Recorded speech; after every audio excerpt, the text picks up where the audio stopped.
Yo, Grand Rising, everybody. How you doing? This is your coach Renz, and welcome to the show tonight, where we are going to talk about the benefits of moving your family abroad. We're going to speak to a good friend of mine, Kevin Wesley, as he is preparing to move his family abroad to build a life for him and his family. I see that he is on, so I'm going to go ahead and bring him up. Peace to you, King. What's up with you? What's up, Kevin? Peace to you. So we're looking forward to tonight's conversation because, oftentimes in our, one of the things that I talk about often is that as we deconstruct, we have to reconstruct our lives and build our life. And so normally I give people about 5 minutes to get on. We have Okay. 1 minute mark. Okay. So I know you're prepared, you're ready. Go ahead and get big screened on. Oh. I didn't know I could do that. I just figured out I can have comments scrolling on there a little bit. Learn some new stuff. You got people flirting with you already? Oh, Tim, don't pay Tim no attention.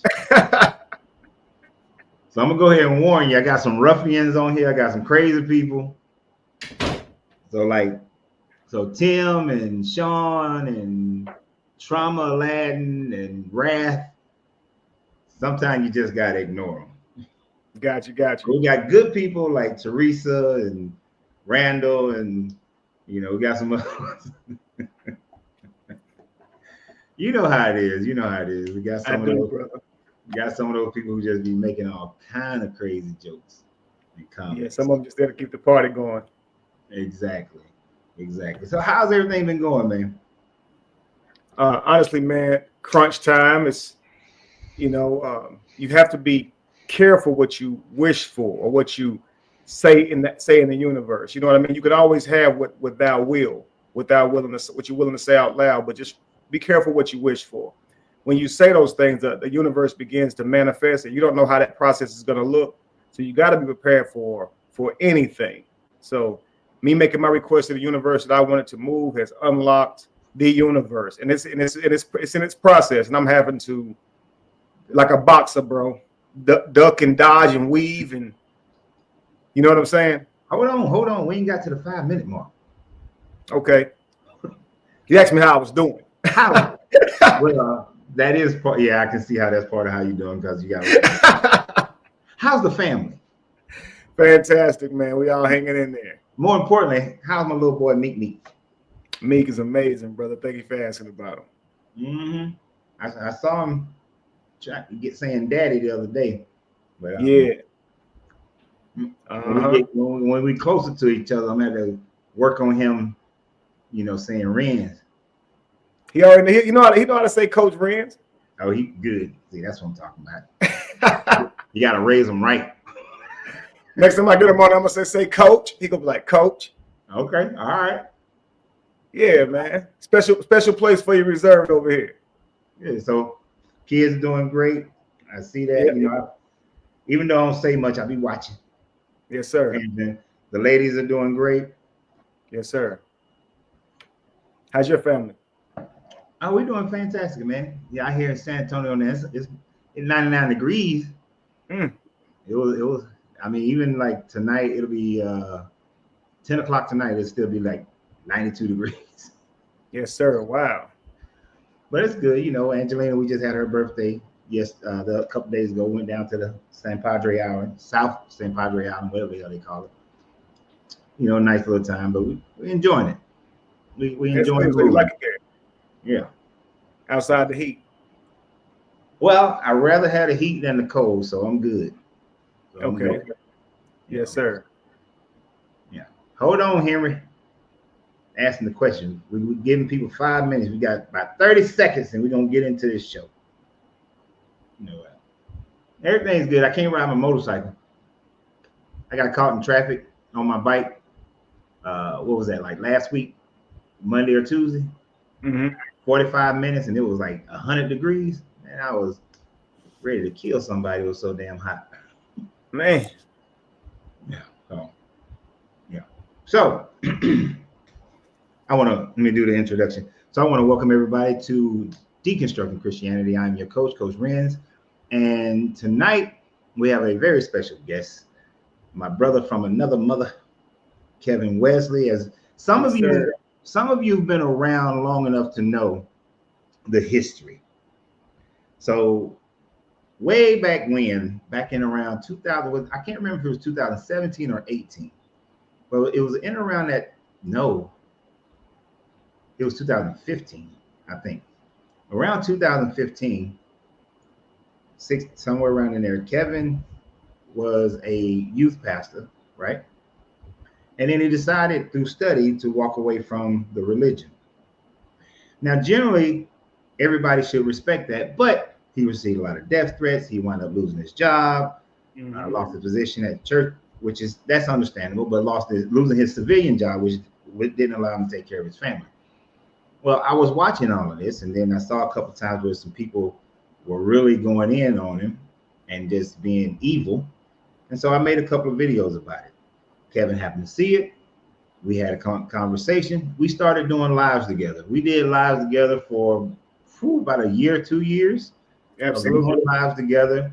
And that pretty much launched us into developing our relationship, as well as Kevin, when you see things, when things are looking bad, you make a pivot and they come out for you better. And Absolutely. Kevin made that pivot. He's made that pivot incredibly well, come to a deeper understanding of self, and has created a life for himself. So he's a celebrity life coach. He's you tell him about yourself. Tell him about all your stuff that you do. Well, above all things, man, I always say I'm here to just do my calling, which is make the world a better place, each video at a time. There's so many titles that we try to use to describe ourselves, man. But frankly, man, I am that I am. That's all I can put, man. You know, based on my experiences in life, how I handle things, my understanding of certain things, I became a life coach, and people seek me out from worlds around for my advice. But it'd be really difficult to just put a title on myself. So I'm just here for it, man. Now I'm focusing on creating my legacy and taking my family out of the States and doing something completely different. So I'm excited about it, man. So to segue into that, there's some things that I don't know if you've ever looked at it in this format, but this is how I thought about it. When you made the pivot from the church, a lot of negative things happened. You dealt with a lot of drama, but you pivoted into a better situation for you and your family at that time frame. Then when you pivoted into that, though, there were some people who tried to take you down, destroy you, and you went through adversities. Because, you know, people like to build you up. They even like more to ride you down. You went through those adversities and made your life even better. Yes, sir. After that, now you're getting ready to make another pivot. And this pivot, there are going to be some people who are going to have some negative things to say, but we don't care about that. Right. It is the benefit of the since your history has shown that every time you make a pivot and people try to mess it up, you always come out on top. So this new pivot is moving out of the country, particularly to Colombia, Medellin, Colombia.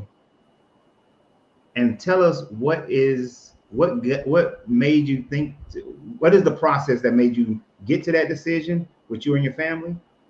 And then what's the plan going forward? So my plan was to do this about a couple of years ago. Not to do it a couple of years ago. I had this desire to do this a couple of years ago. And then I got this home. My plan was to actually buy this home. It was at the time we asked $1.2 million. I decided to rent the home. And the goal was to buy this home and then buy land to build my community buy the land to build my community on from there. But things don't manifest always how you like for them too. So things went wrong with my social medias and the money I had coming in. So it threw me off with my plan. So I've been having to, like I said, like a boxer, man, you got to weave and bob. If you want to win, the fight ain't gonna always turn out how you plan, how you train for it. It's never how it's gonna go. You know how that is, you know. But like you said, you pivot and you come out on top. You know what I mean? So that's always been a mission of mine, because I have a certain way that I think, and it's not like most people. And I try to, convince people to see it my way and change to better themselves in the world the way I see it, of course. And I know that it's difficult to do that. And so I want to create a world that is with myself and like-minded people. I believe we can do that together. And so now it's been something that's been on my heart for years, man, to be able to live off of nature, do things differently than how we do here. As far as cultures and traditions go, I feel like everything is against nature, which would be against what you would call God or Mother Nature. So I want to go do things in harmony. I call it the divine design, where we go and we do things according to nature. And I'll explain that more as we go on, man, but I'm so excited about it. And I'm not running from America. A lot of people might think that, but I'm actually going to create something new. I don't believe this time is about protesting. And in my lifetime, I don't want to protest. I don't want to fight. I want to go create peace. And if we're allowed to do that, that's the route I want to take. You know what I mean? So I believe if we all come together, we can create somewhat of a heaven. And so I'm going to create a place for you. And it's going to be many mansions. And then I'll be back.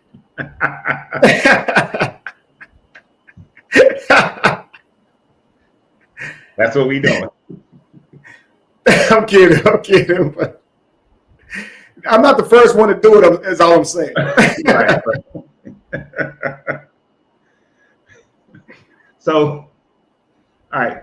So, I mean, we want to get into, I'm going to get into some practical things as well. But so right off the bat, so you have your vision. You see that the vision, you had a plan for it to be here in America, but then it's just not working out that way.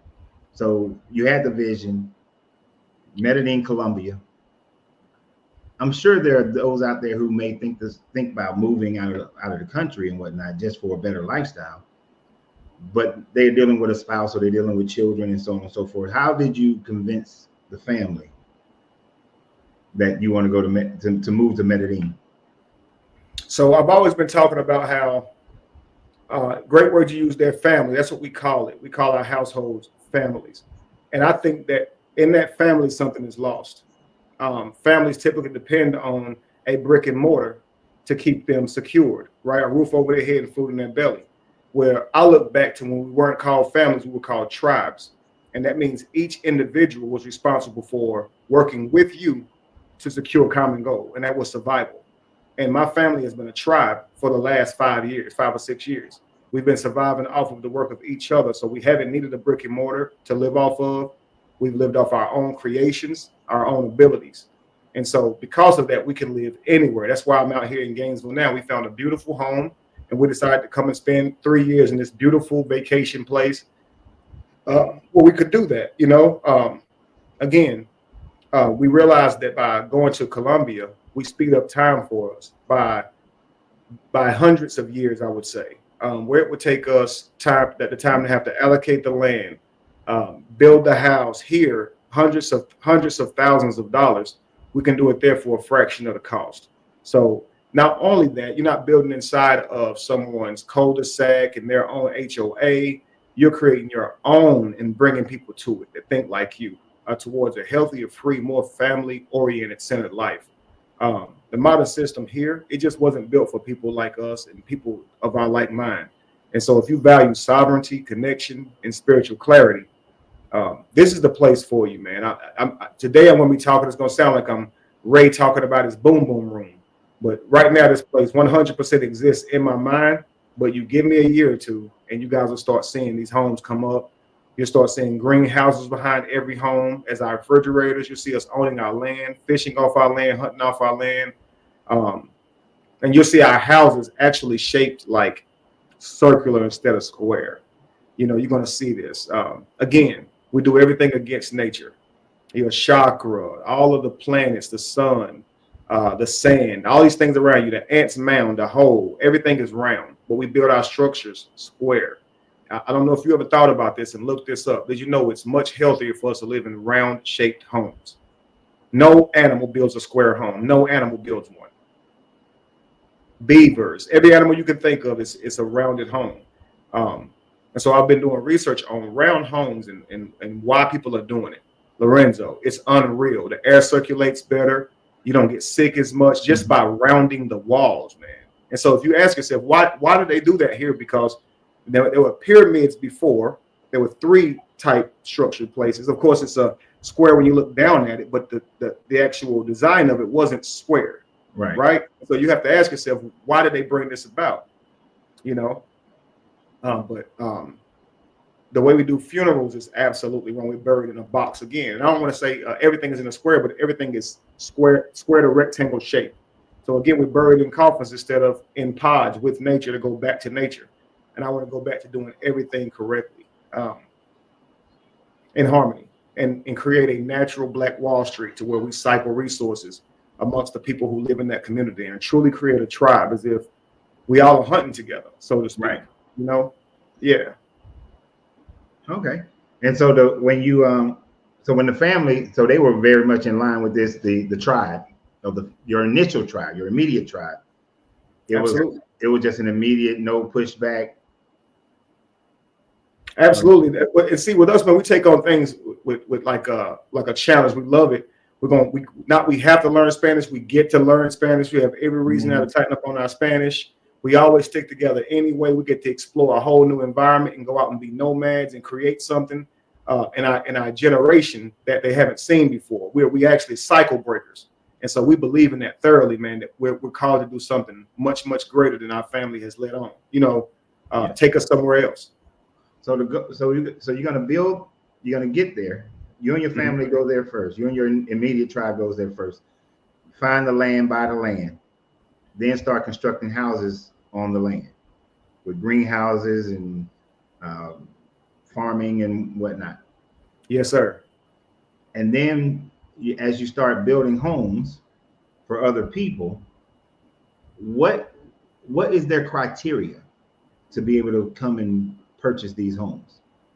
Number one, are they purchasing the home, or are they just renting? They would be purchasing their home. So the goal is to get them to purchase their home, because in Colombia it has a brilliant offer that gives you full Colombian citizenship for the purchase of a $25,000 property.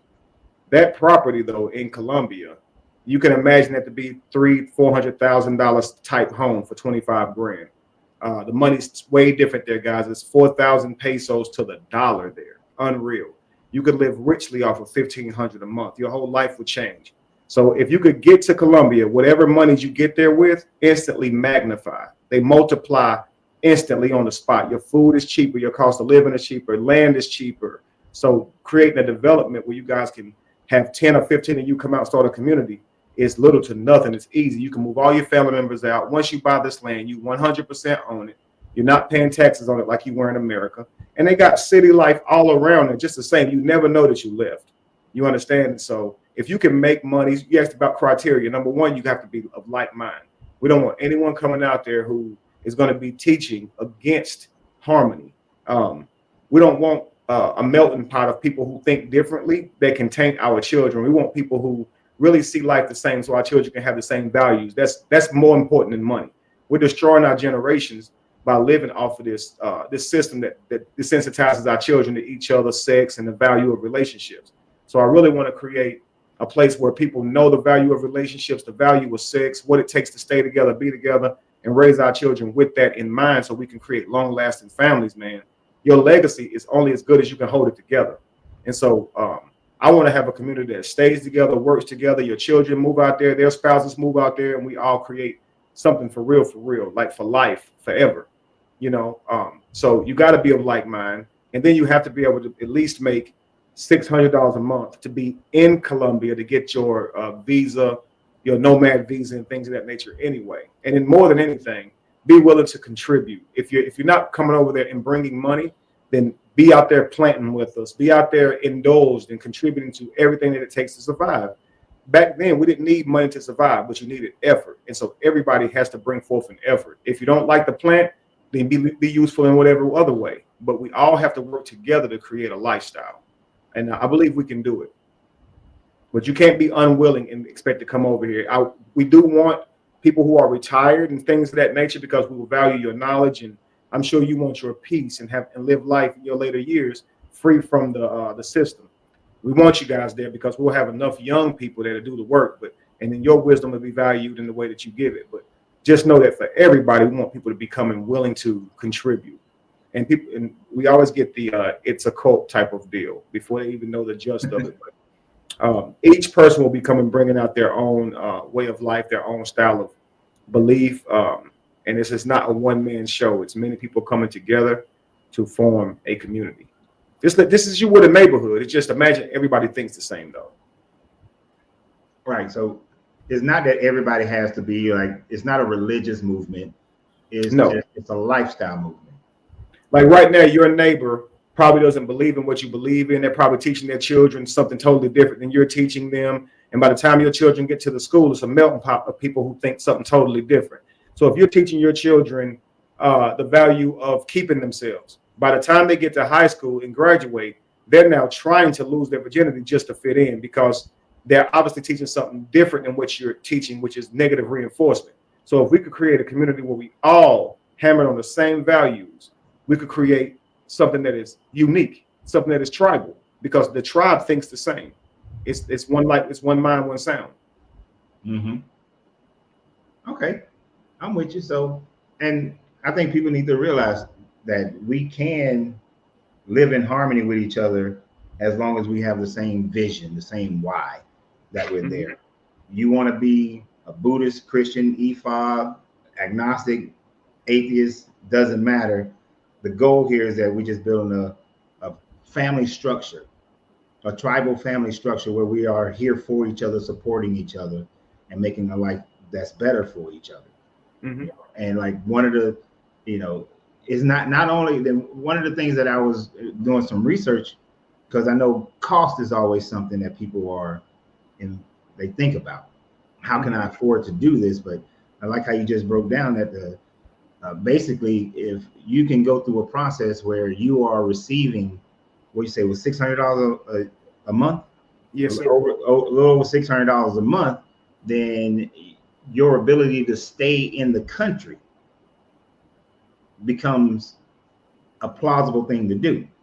Now, I don't think many people realize how easy it is to make $600 something a month. Now I'm gonna do a shameless plug for myself real quick. Right. This is why y'all need to join me on June 1st. The description is in the video of our Financially on Fire seminar that I'll be doing on June 1st. It's only $10. But one of the aspects of that is simple things that you can do to be able to make something like $600 something a month, $700 a month. Because I always like to ask the question when it comes to doing things on the side, how much of a difference of your life would $600 a month make, right? Anytime I was coaching people who was doing network marketing, I never don't go out and tell people, oh, tell them about the dude who made $11,000 this month or $20,000 this month. Or even when you look at somebody who has a social media account, it doesn't matter about the guy who makes $40,000 and $80,000 and $120,000 a month. If you can produce a social media account that makes you $600 a month, $700 a month, how much of a difference of your life that would make? And in this case, it gives you citizenship to a country that has better health care than America. And it's free. That you don't have to pay for. Here you have to pay for health care. I'm 42. I'm getting older every single day, man. My stomach was taken out to defeat stomach cancer. And I have to have a certain diet. I have to have a certain diet. Here, it costs me a lot. Lacey, she has some things. Samik, he has some things. Going there gives you immediate free health care. All you pay for is the insurance coach, which is about $50 a month. And that's just so you don't stand in the lines. The health care is free. So just think about how much we go in debt paying to live. So honestly, guys, if they won't tell you this stuff, but you could take the money you're making right now. If you could take the money you're making right now and take that to Colombia, you change everything for yourself. I would say a different country. And I remember the country you were talking about, Lorenzo. Remember Botswana? Botswana, yeah. You used to mention that a lot. That was the country I was trying to think of the other day. It was Botswana. Yeah. So I remember you mentioned that one probably more than even Ghana. You know what I mean? Yeah, I did. Yes, sir. So But yeah, instantly, man, you can you magnify your funds instantly.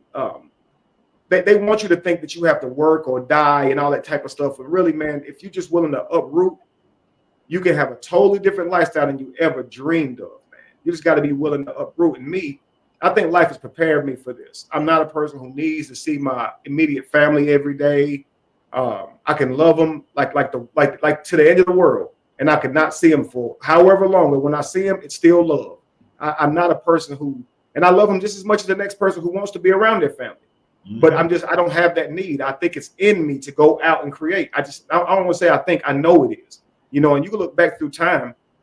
We started off in this country and we eventually migrate to this one. Somebody did that. Somebody said, hey, it's meant for me to go out. And what happened is the world tries to quench our desire for that. So we don't do that. Like right now, Lorenzo, they want us to go to a certain brick and mortar every day to earn money to eat. But you know, that's not natural. In the natural world, hunting was an adventure, man. You didn't know where you was going to get your next meal. And this was the way of life. Now we call that struggling. They have brainwashed us. So, you know, you've been an entrepreneur for a while. I've watched you own popcorn shops, cigar shops. I've always watched you take your natural skill and turn it into value. Since I've known you, that's one of the things I respect about you mostly, is that you can take your natural experiences and turn them into value. I've never seen you have to go work for somebody since I've known you. You see what I'm saying? And you've done this without a huge social media following. You a builder. You a rent a building out, start selling stuff in a heartbeat and do well at it. And I think that's every man. Is you should know your value, not your ability to make money.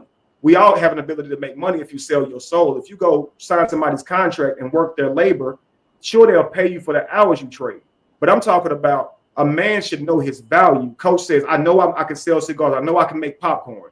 And he turns that into a value. And he can live anywhere doing that. A man should be able to do that. So what you've done, Lorenzo, is essentially you've lived your life making the hunt an adventure, just like you're supposed to. And it's not easy. It's ups and downs and it's rough. But as a hunter, bro, you don't know when your next meal is coming from, literally. You understand? And sometimes it's winter and your hunt has left and you got to fish out to sea. And sometimes it's even scarce there and you got to make it work off the land, however you see fit. But that was life. And so what they want us to do is get comfortable with that big brick and mortar and die there. I'm serious, man.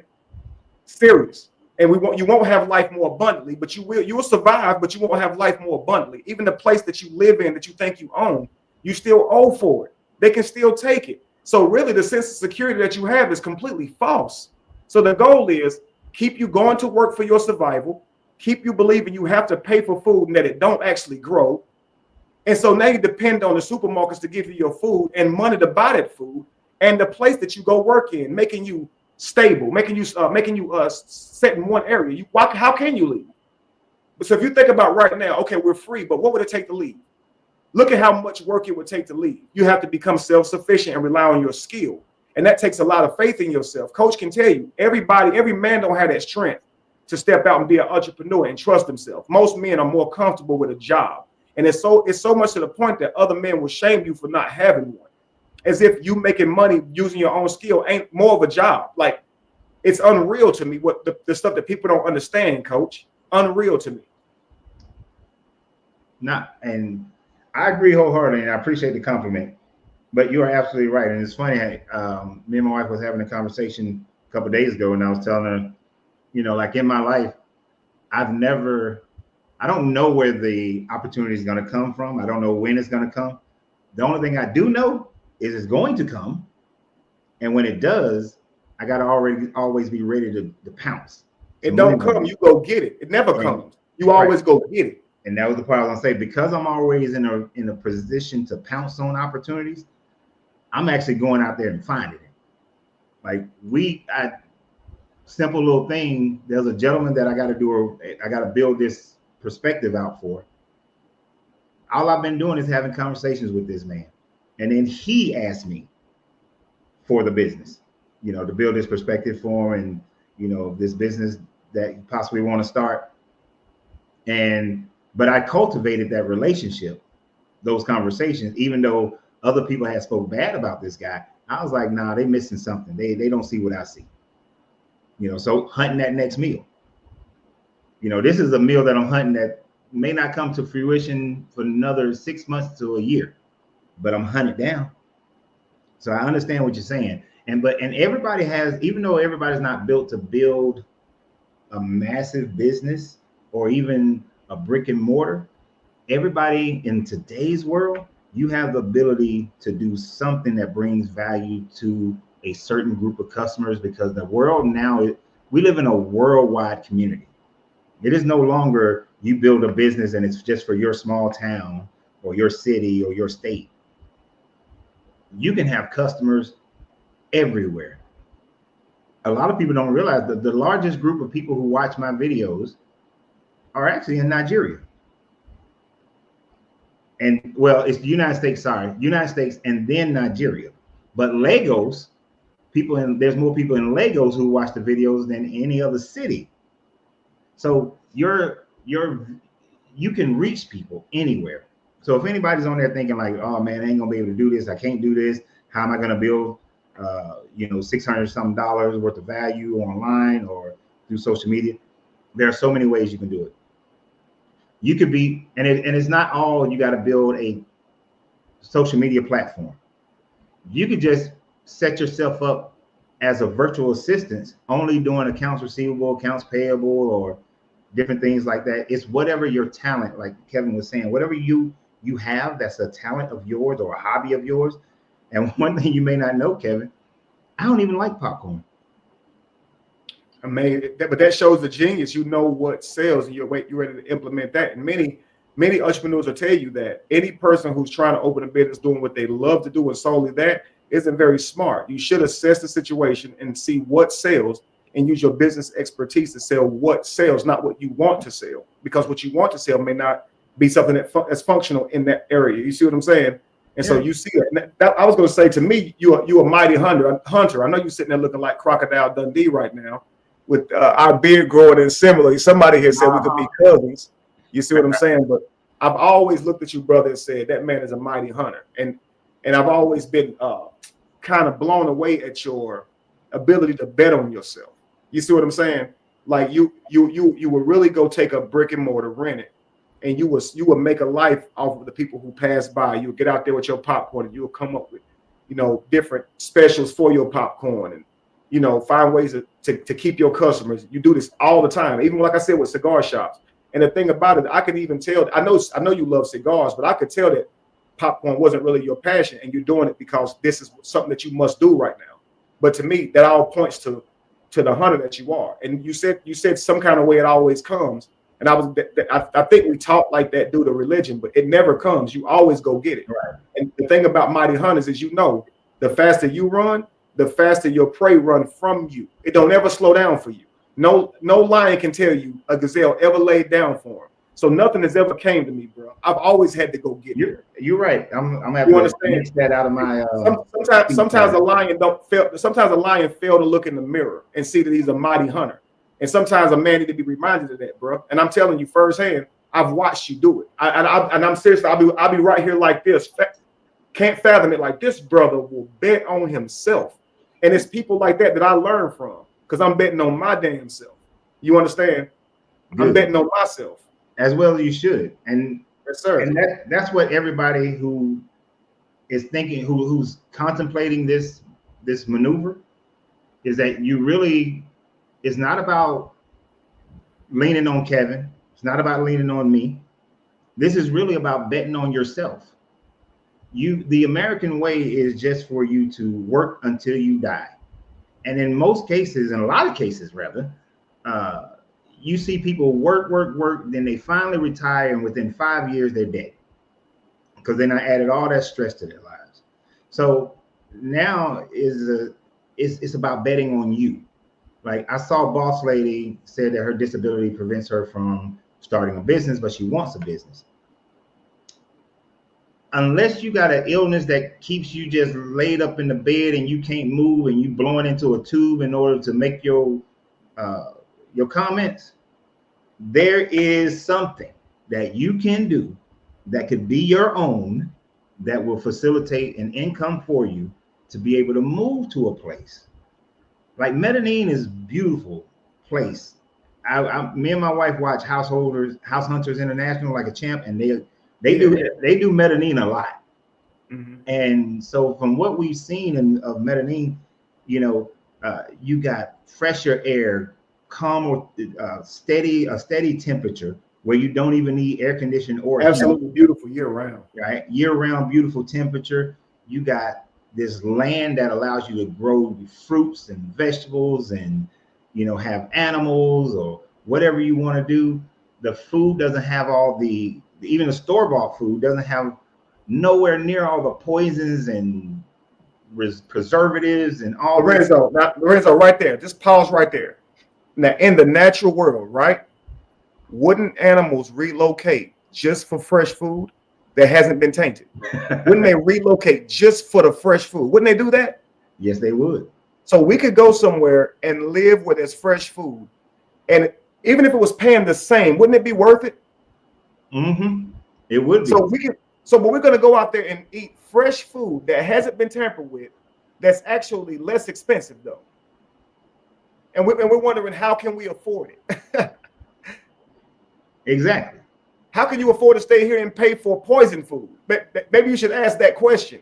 You can afford to pay for somewhere that's 10 times more expensive, and the food is poison. You can afford that, but you can't afford to.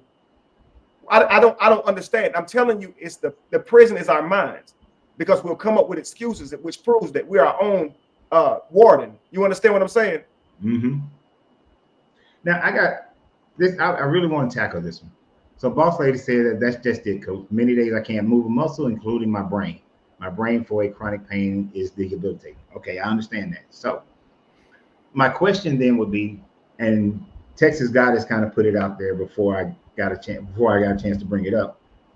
But she then asked the question, how do you support yourself now? I have a chronic illness. I get disability, retirement. I want to go help. I want to go to help with my health. So if you're living like this, if you're getting disabilities, and definitely check, don't take my word for it. I don't think that disability checks stop because you move out of the country. So at that point, and if Social Security disability at a minimum is 1,800 or 1,200, 1,800, something like that. So that would still put you in a position to be able to come down there to a community that's about supporting each other and helping each other with better health care at that. Then I want you to think about this. Shit, I just had it in my head and I lost it. They have better health care. You got your disability. If you can keep your disability, and they're not poisoning. And the food is better. And then I want you to think about this aspect of it. And this is for Kevin to answer. Even though I already know the answer, I just want you to say it. Mm-hmm. Will there be a way for people to come down there, visit and check it out first before deciding to move there? And if somebody doesn't have the money, the $25,000 to buy, would there be a situation where they can be there and pay a rent until they're able to buy? Absolutely. So the plane tickets there are about $250. The flight is only 5 hours, and there are Airbnbs and places to stay everywhere. So even if they wanted to come out and get a good feel of it before I find the land to build on, they certainly can. But once I purchase land, I have every intent to start building several homes on them, even if someone hasn't yet taken that home. So for people who want to come out, they don't have to rent a home. We will do a loan with them that gets them to owning their land, and they can pay me with what they contribute to the land. So if they're not bringing money, they'll help plant, they'll help grow, they'll help build, they'll bring a skill set that I will pay them for with their place to stay. So they'll work off their cost of living. You understand? So they'll be perfectly fine. Wait, don't skip over that too quickly right now. Mm-hmm. So what you're saying is that there will be a rent to own type of situation as well, and they can pay for it with labor. Okay. And of course, with people who have issues, the labor will be based on their abilities, right? Absolutely. So it could be based on their mind, the information that they're bringing. We have a lot of herbalists who don't technically make money, but they have something that's valuable. You see, and so they can come over and help us grow food, but we may not know how.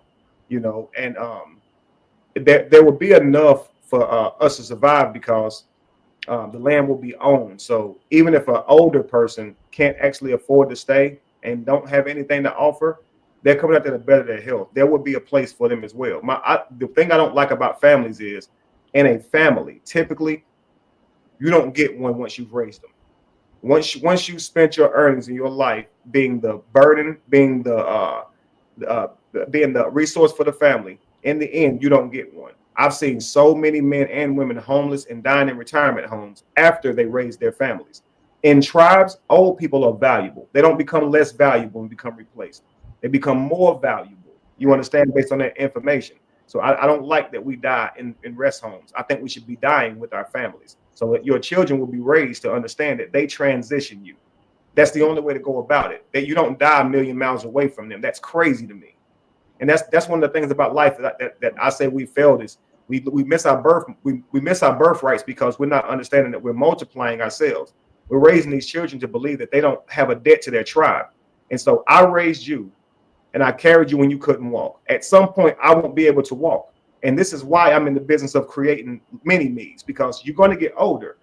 Life is made of seasons, man. You'll get older. And so those younger versions of you should be hunting while you're getting older and can't do it anymore. What the government does, they trick you to rely on brick and mortar and paper. And so they want you to rely on your money, not your children. They want your children to only rely on you, never knowing that you're supposed to rely on them too. So your children's supposed to rely on you, Lorenzo, for about 8 to 10 years.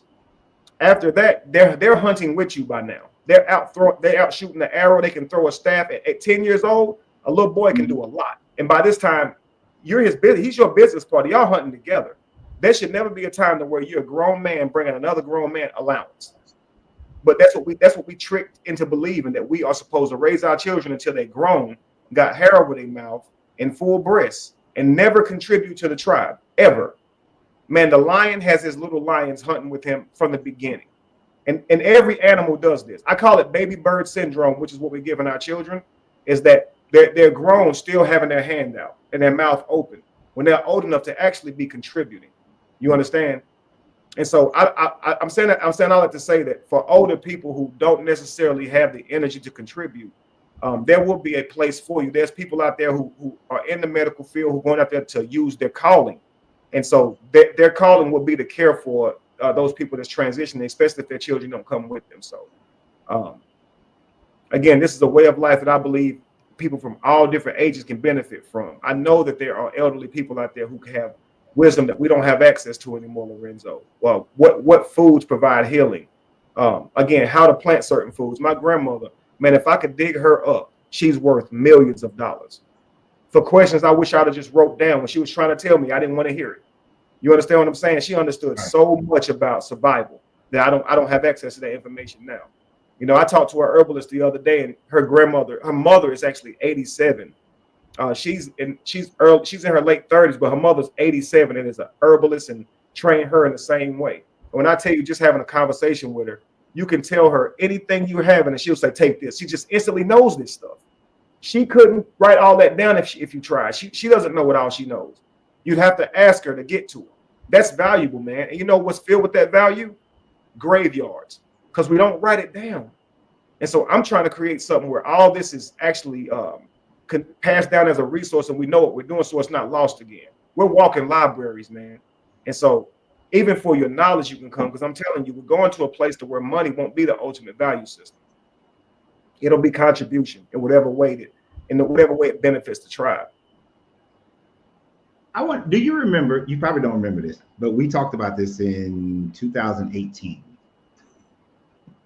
So long history here, but we talked about this in 2018, where I was talking about having a structure, and within that structure, it allowed for, and really I stole this was how the Babylonian, the Akkadians built their empire.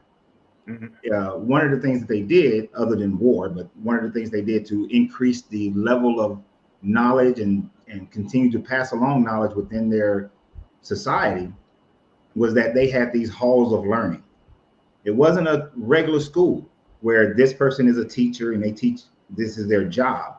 But on any given day, there were multiple people. You could just come in there, and if you had something to teach and people wanted to learn it, people just showed up. And of course, the more you talk, the more people may come see you and or your information. So if you're a person like Boss Lady just said she was in the medical field, you could, if you just, I'm doing CPR today, I'm teaching triage today, just anytime you want. So that knowledge is a way of sharing that knowledge. If people just able to come in and there's a space where you can just, anybody can come in and teach anything. As long as people are willing or wanting to learn it, then people can come in. If you want to learn how to sew, because I know, and this is my segue, because I know that there's a part of the idea that will allow for products to be made within the community that's then shipped off and sold elsewhere. Can you speak on that? Absolutely. So again, everyone being able to make money in their own way, our community will have several necessities. It's going to take, again, survival. And so to be able to do that, we have to be able to function like society inside of a community. So Black Wall Street is known for recycling its money or cycling its money, spending money within its own community, not taking money outside the community. So right now, if I go buy Nikes or I go buy some product that's not in any business attached to anybody that I know, I'm taking that money out of the community, right? The people, my neighbors, and nobody sees any of what I spend anywhere, right? So essentially, you're made to take money out of your community. Lorenzo, money that you spend on a monthly basis, how much does it go to your surrounding neighbors? How much of it? My surrounding neighbors? Not $1, I can imagine. Probably, yeah. Unless my car breaks down and my little neighbor up there fix it, not one. And unless my family come over, unless a neighbor come over and borrow some sugar, nothing that I do contributes or benefits them whatsoever, and nothing that they do benefits me whatsoever, right? And so what we want to do is create a community where all we do is benefit each other. So if we need soap inside of our community, we'll have someone to create soap for the community, and we'll all buy it from them. They'll also sell it to the public as well. I have a huge social media platform that I plan on attaching anybody who comes with us to. So not only can they sell their products to our tribe, but to the world as well. And we'll do this with every single product that we need. If it's not being sold by someone in our community, one of us will start selling it. And we'll all utilize that person for that product. And we'll continue this until everybody has a job of some sort, even if it's just making sure everybody has this product. So for me, you guys have saw a lot of my talents on social media. You saw me rap, dance, sing, all the above, right? Well, you've seen Lorenzo typically teach. I haven't seen Lorenzo get up here and dance or rap or sing. I don't even know if Lorenzo has talents in that area. That. Okay, so as you can see, one of them, right? Huh? Oh, I can do all that. Except you can except for the singing part. Okay. I mean, hey, listen, I wouldn't put it past you, but let's just say you haven't actually seen what you would call typical talents from Lorenzo. What you've seen is experience, wisdom, and skill, right? So a man can use any of those things: your talent, your skill, and your experience. Your skill and your experience you earn in life. Talents and things like that, gifts you were kind of born with. You see what I'm saying? Or you have genetics to be able to do what others don't. But outside of that, you got your talent, you got your skills and experience. And so for many of you guys, you may say, I don't have a talent. I don't have a natural gift to do a thing. Well, you have ability to do labor. And just like you go to work for somebody now, you can go to work for your damn self. So instead of going to work making somebody's product, you can go to work making your own that everybody's going to buy from you. Lorenzo, years ago, I always had this mentality. I left my job to start my own business. I opened a gym, right?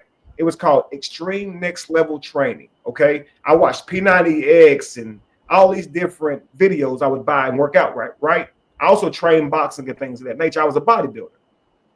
But I didn't want to build a typical gym because I didn't have the money. But I had the skill sets to teach anybody how to get any frame. But to get a gym, you need a lot of money. Those treadmills, $5,000 or $6,000 each, right? And so when you price and all that, you realize it's difficult to afford. So when I saw P90X, I noticed dumbbells, mirrors, big old mat floor. Everybody's moving. So your body is the machine. No, you don't need no equipment when your body's the machine. So I invested in my own self, extreme next level training.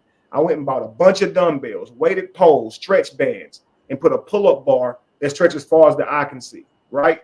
And so the gym was you use your body to work to train, and you use the dumbbells. I would measure you when you first came in, your weight, take your your body, your appendage measurements, like your biceps, legs, and I would do different awards and stuff every month for the people who changed their body the most, physique wise, who actually got the strongest versus how many push-ups you can do within a minute process, jumping jacks, all the whole nine, right? But this was me using a skill that I knew I could make myself valuable with. You see what I'm saying? And what I did was I said, I need 32 members at $40 a pop to pay for the brick and mortar. You understand? So I went to my church before I even opened the building, okay? And I said, if you will come to my gym, sign this for me, right? So I got a petition. 40-something people signed it. So I know if these people join like they promised, I got my brick and mortar and light bill is already paid for. The rest would be profit. So now I have to get my clientele at other gyms to come and invest in me, and probably got a gym membership, right? And come and invest in me. But my church is going to fund it, so to speak. I opened it, Lorenzo. 3 people from my church came. They just lied, bro. Nobody's going to do what they promise. You understand? Yeah. But what it did is it gave me the confidence to start it. You understand? And what I had to do in that time was learn how to survive. So in the moment, I had to get out here and get customers and have my doors open even when nobody was there and be ready for anybody who walked in. It looked way different than I imagined it, right? But I learned something. And you just said something about people teaching things that we can learn that you won't learn nowhere else. That's life. And I learned life by doing life. And school don't teach you that. So right now we got our children going to learn the curriculums, right? But they don't teach you life, man. See, I learned life, finance. I learned purpose by stepping out. And for a lot of you guys who are saying, well, what about school when I get there? School is there, guys. They got the same education systems as they got here.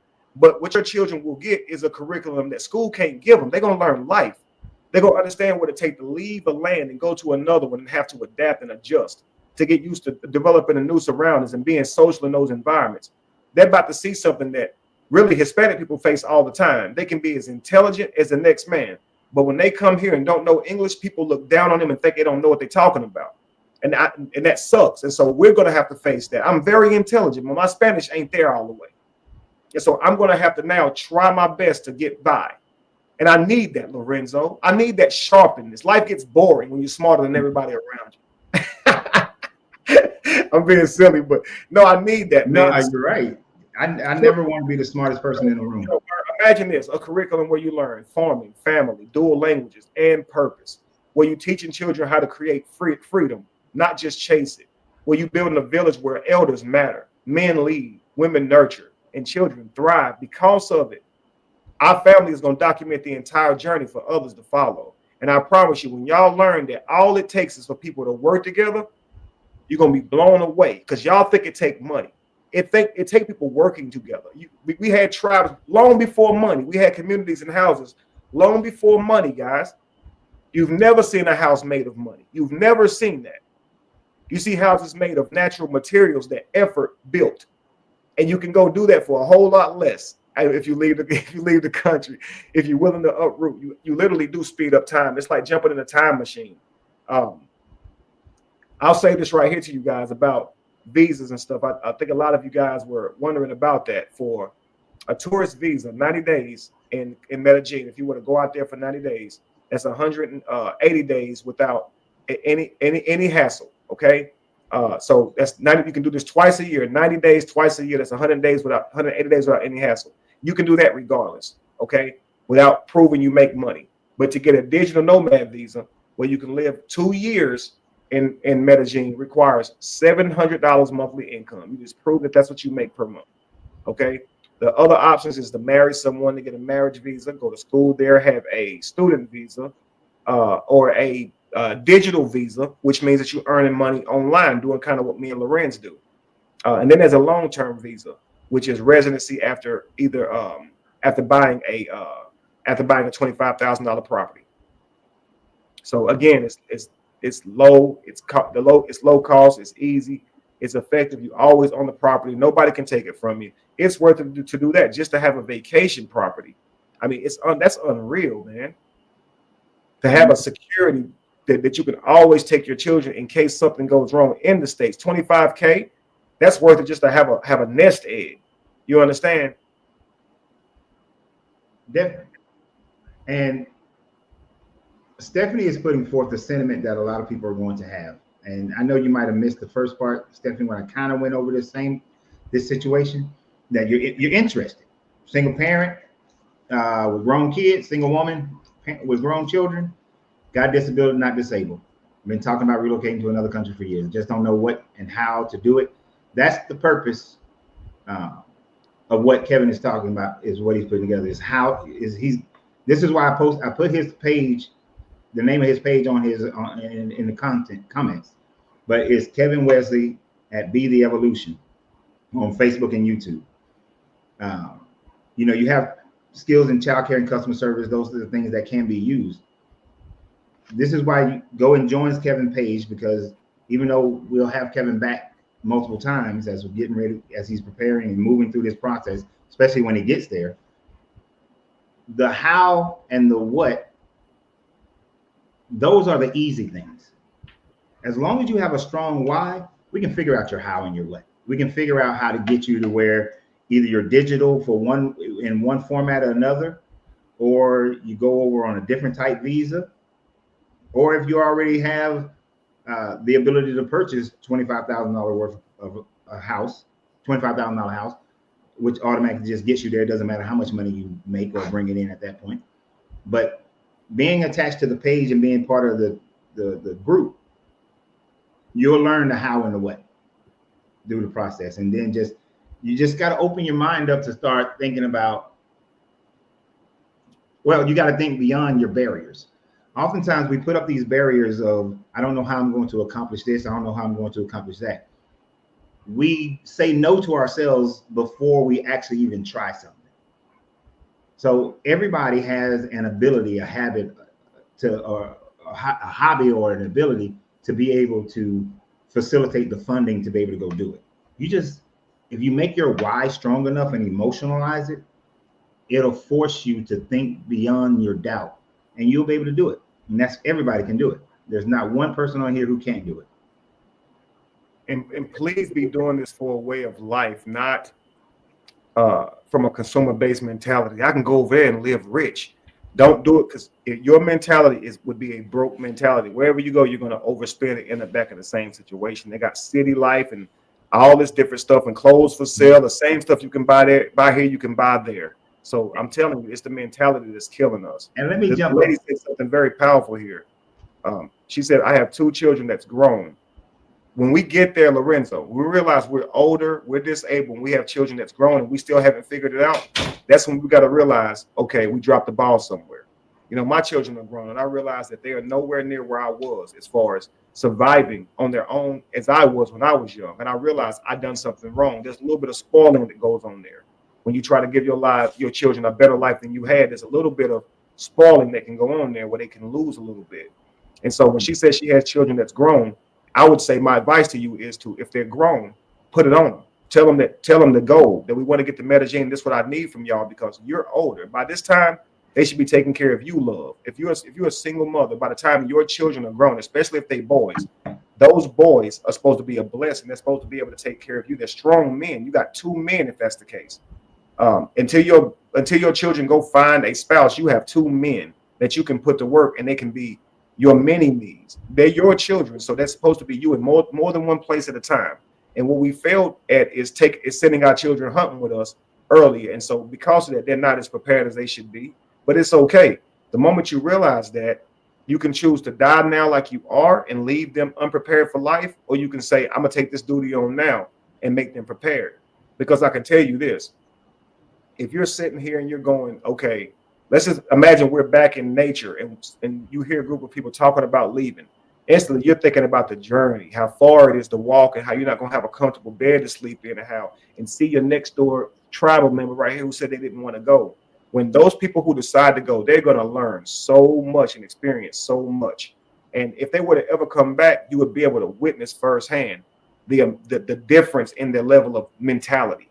And so I'm telling you, it's good. If any of you are realizing my children are not ready, this might be the thing for you, even if it is getting them over there for a couple of years to see how it really could be. Trust me, I know I've missed some years there, and I've protected them so well, but in doing so, They're again, when I was 15, I could survive on my own. You understand? And that ain't healthy either. And so we got to find a healthy medium.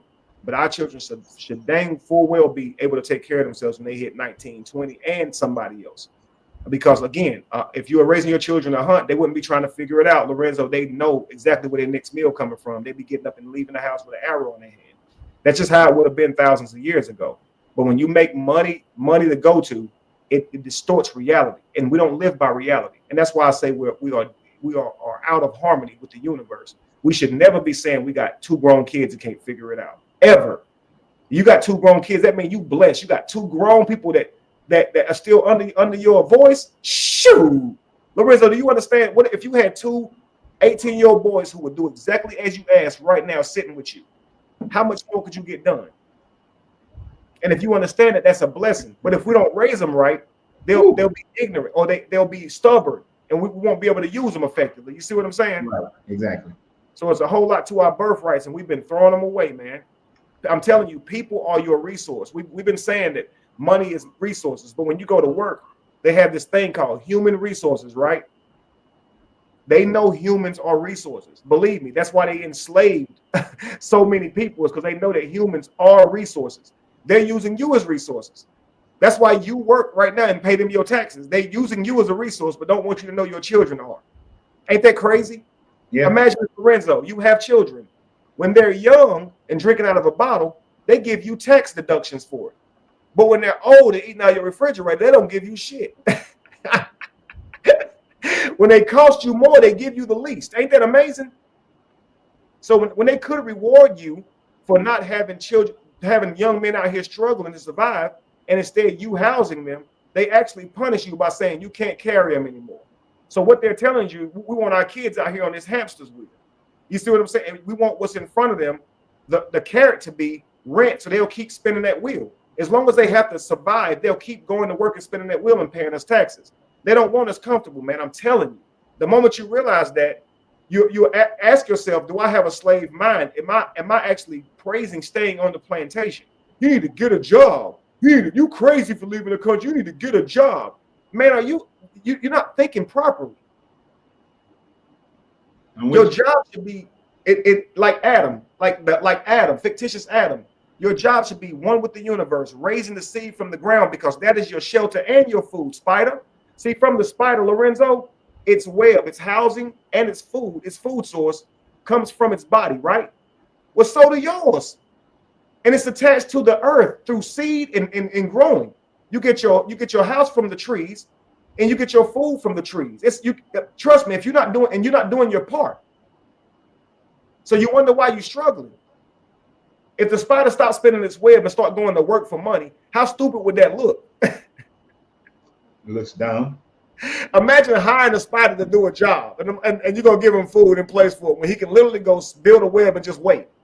And you're forever teaching his web is no good, right? Don't ever. And that's what they're doing. They're teaching you your skill and talent is no good.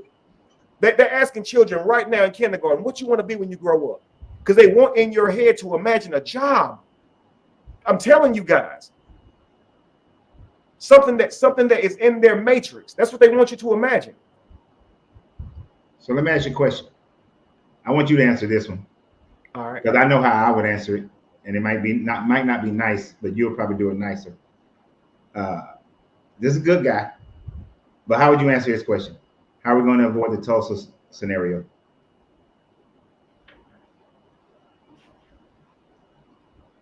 I'm sorry, did you ask me? I'm asking you. Yeah, I didn't answer the question. How are we going to avoid the Tulsa, Oklahoma scenario? You know the Tulsa, Oklahoma scenario, right? Tulsa, Oklahoma. We had Black Wall Street. That's where Black Wall Street come from. Oh, how do we avoid that? And all that kind of stuff in the 1920s. Mm-hmm. I know how I would answer it, but I'm going to let you answer first, or unless you want me to answer it. Sure, you can. So kind of like what even though me and Deuteronomy 18 disagree on a lot of the stuff, I agree exactly with what he said right here, is that shit was over 100 years ago. That is not relevant to today. We are not, even though the people in Tulsa did try to protect their homes, they were outgunned, and they were outgunned mostly because the government was against them as well. We are not. So number one, it's not in America. This is in Medellin, Colombia. So it's not in America. And although Medellin does have its own racial issues, their racial issues are nowhere near the level of America in 1920s. It's not even at the same level of America today, right? As far as dealing with police brutalities and things of that nature, and stealing your land and shutting down and your business and running highways through your neighborhood, it's not the same. You don't let go of the memory of Tulsa or any of the other cities that was done that way, like Wilmington, North Carolina. You don't let go of those things. You remember them, but you remember them in effect of, how am I going to protect? Is it the same? Well, first, is it the same as it was then? No. Do I have legal protections that I can enforce? Yes. Does the government function the same way it did back then? No. So there are things I can do within the government to make sure that those things don't happen. And then the other part is that when a situation like this is built, as Kevin said, people are going to come with different skill sets, different abilities. Somebody, I don't remember who said it earlier, talked about how they have military experience. Your military experience, or you have police experience, or you have self-defense experience, those are things that will be able to be a benefit to the entire community, providing on-site security with the local police forces and whatnot, and to build those relationships with those police forces. So it's not a situation where you can just run up. That you don't hear people in Colombia just running up into Afro-Colombian communities and burning it down, or you don't hear that stuff. You don't even hear that in America no more. So why would we think that that's still going to happen? You know, I picked on Kevin because where he moved at in Gainesville, he's not from Georgia. He didn't understand that Black folks don't go to Lake Lanier. Black folks who were raised in Georgia, we don't go to Lake Lanier. They flooded out a Black community in Lake Lanier. We don't go there. True. But they can't. When's the last time that happened? That has not happened since I've been born, and I was born in 71. So we got to stop creating the obstacle of not doing something because we're afraid that somebody is going to come and tear it down. And that's exactly what, just that last part right there. We have to stop being afraid to do something because somebody will tear it down. That's what I was going to say. And that's why I talk about creating a community of like minds. And that's why I say, Coach, you got to come, because without me even answering the question, he already knew what I would say. It's unreal because when you know somebody's spirit, you already know. And I'll say it like this. Every time the ant's mound is knocked down, he rebuilds it. He don't stop and ask questions. He don't say, well, maybe I shouldn't. What if it just rained again tomorrow? He just builds. And that's what we got to do. We got to stop looking into the past and being fearful to create something. Yo, if somebody destroy it, what that means? So don't do it. So that means because someone would destroy it, don't try. Man, I refuse, man. You know, I have a calling that's a voice that's screaming inside of me so loud I can't hardly sleep at night. A fear of what could happen doesn't even come into mind, especially when I draw on it from the past. I'm kind of like, if that were to happen, I would have had to create it for that to happen, right? Right. So I'm going to create it. You see what I'm saying? So they can't tear nothing down if you don't build it. But if you don't build it, you got nothing to tear down. So I would never ever say, well, they just going to tear it down, so I'm not going to try. If they tear it down, I'll rebuild it again. And I'll do it in every lifetime because that's what you do. You got to keep rebuilding. Your muscles never stop to ask that question. You keep rebuilding. You're a totally different person than you were 7 years ago. Your cells never stop to answer that question. It keeps rebuilding. Those questions will kill you. They're an enemy of progress. I promise you, man frame, if you could master just staying disciplined and doing what you're supposed to do without all of that doubt, we would have been had it built. Whatever it was that we wanted, we would have been had it. Our problem is we stop when things get blurry, we stop. Yeah. Nobody's ever told us no, bro. It's ourselves who stop. I'm telling you.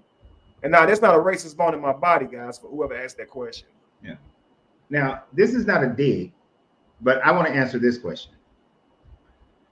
Serious question. How do we stop Kevin from being drunk with power or having too much influence over this community? All right. So, and I want to answer this before you. I don't want this coming out your mouth. I mean, you can second it or add to it, but I want to answer this question. So, based on what I've gathered, based on the information that I've gathered from what Kevin is proposing, it's not a Jim Jones situation because there's no religious organized thought process here. It's really just a plan of how a community can build and become a tribe and a nation within itself. But each individual person, the plan is Kevin is giving up power in the fact that every house that's built, the person will then buy the house, which also means you're buying the land. So Kevin does not own the land. Once you buy the house and the land, it's yours. He can't come and take it away from you, kick you out of it. Not like when I went down to Malachi's York, Nuwampu setup. He owned everything. So he owned the business. He owned the land. He owned the houses. No, you own your own land. You own your own houses. You will, however the business structures are of people creating money, you own that. So if you making soap, you making the soap under your entity of a business, not under Kevin.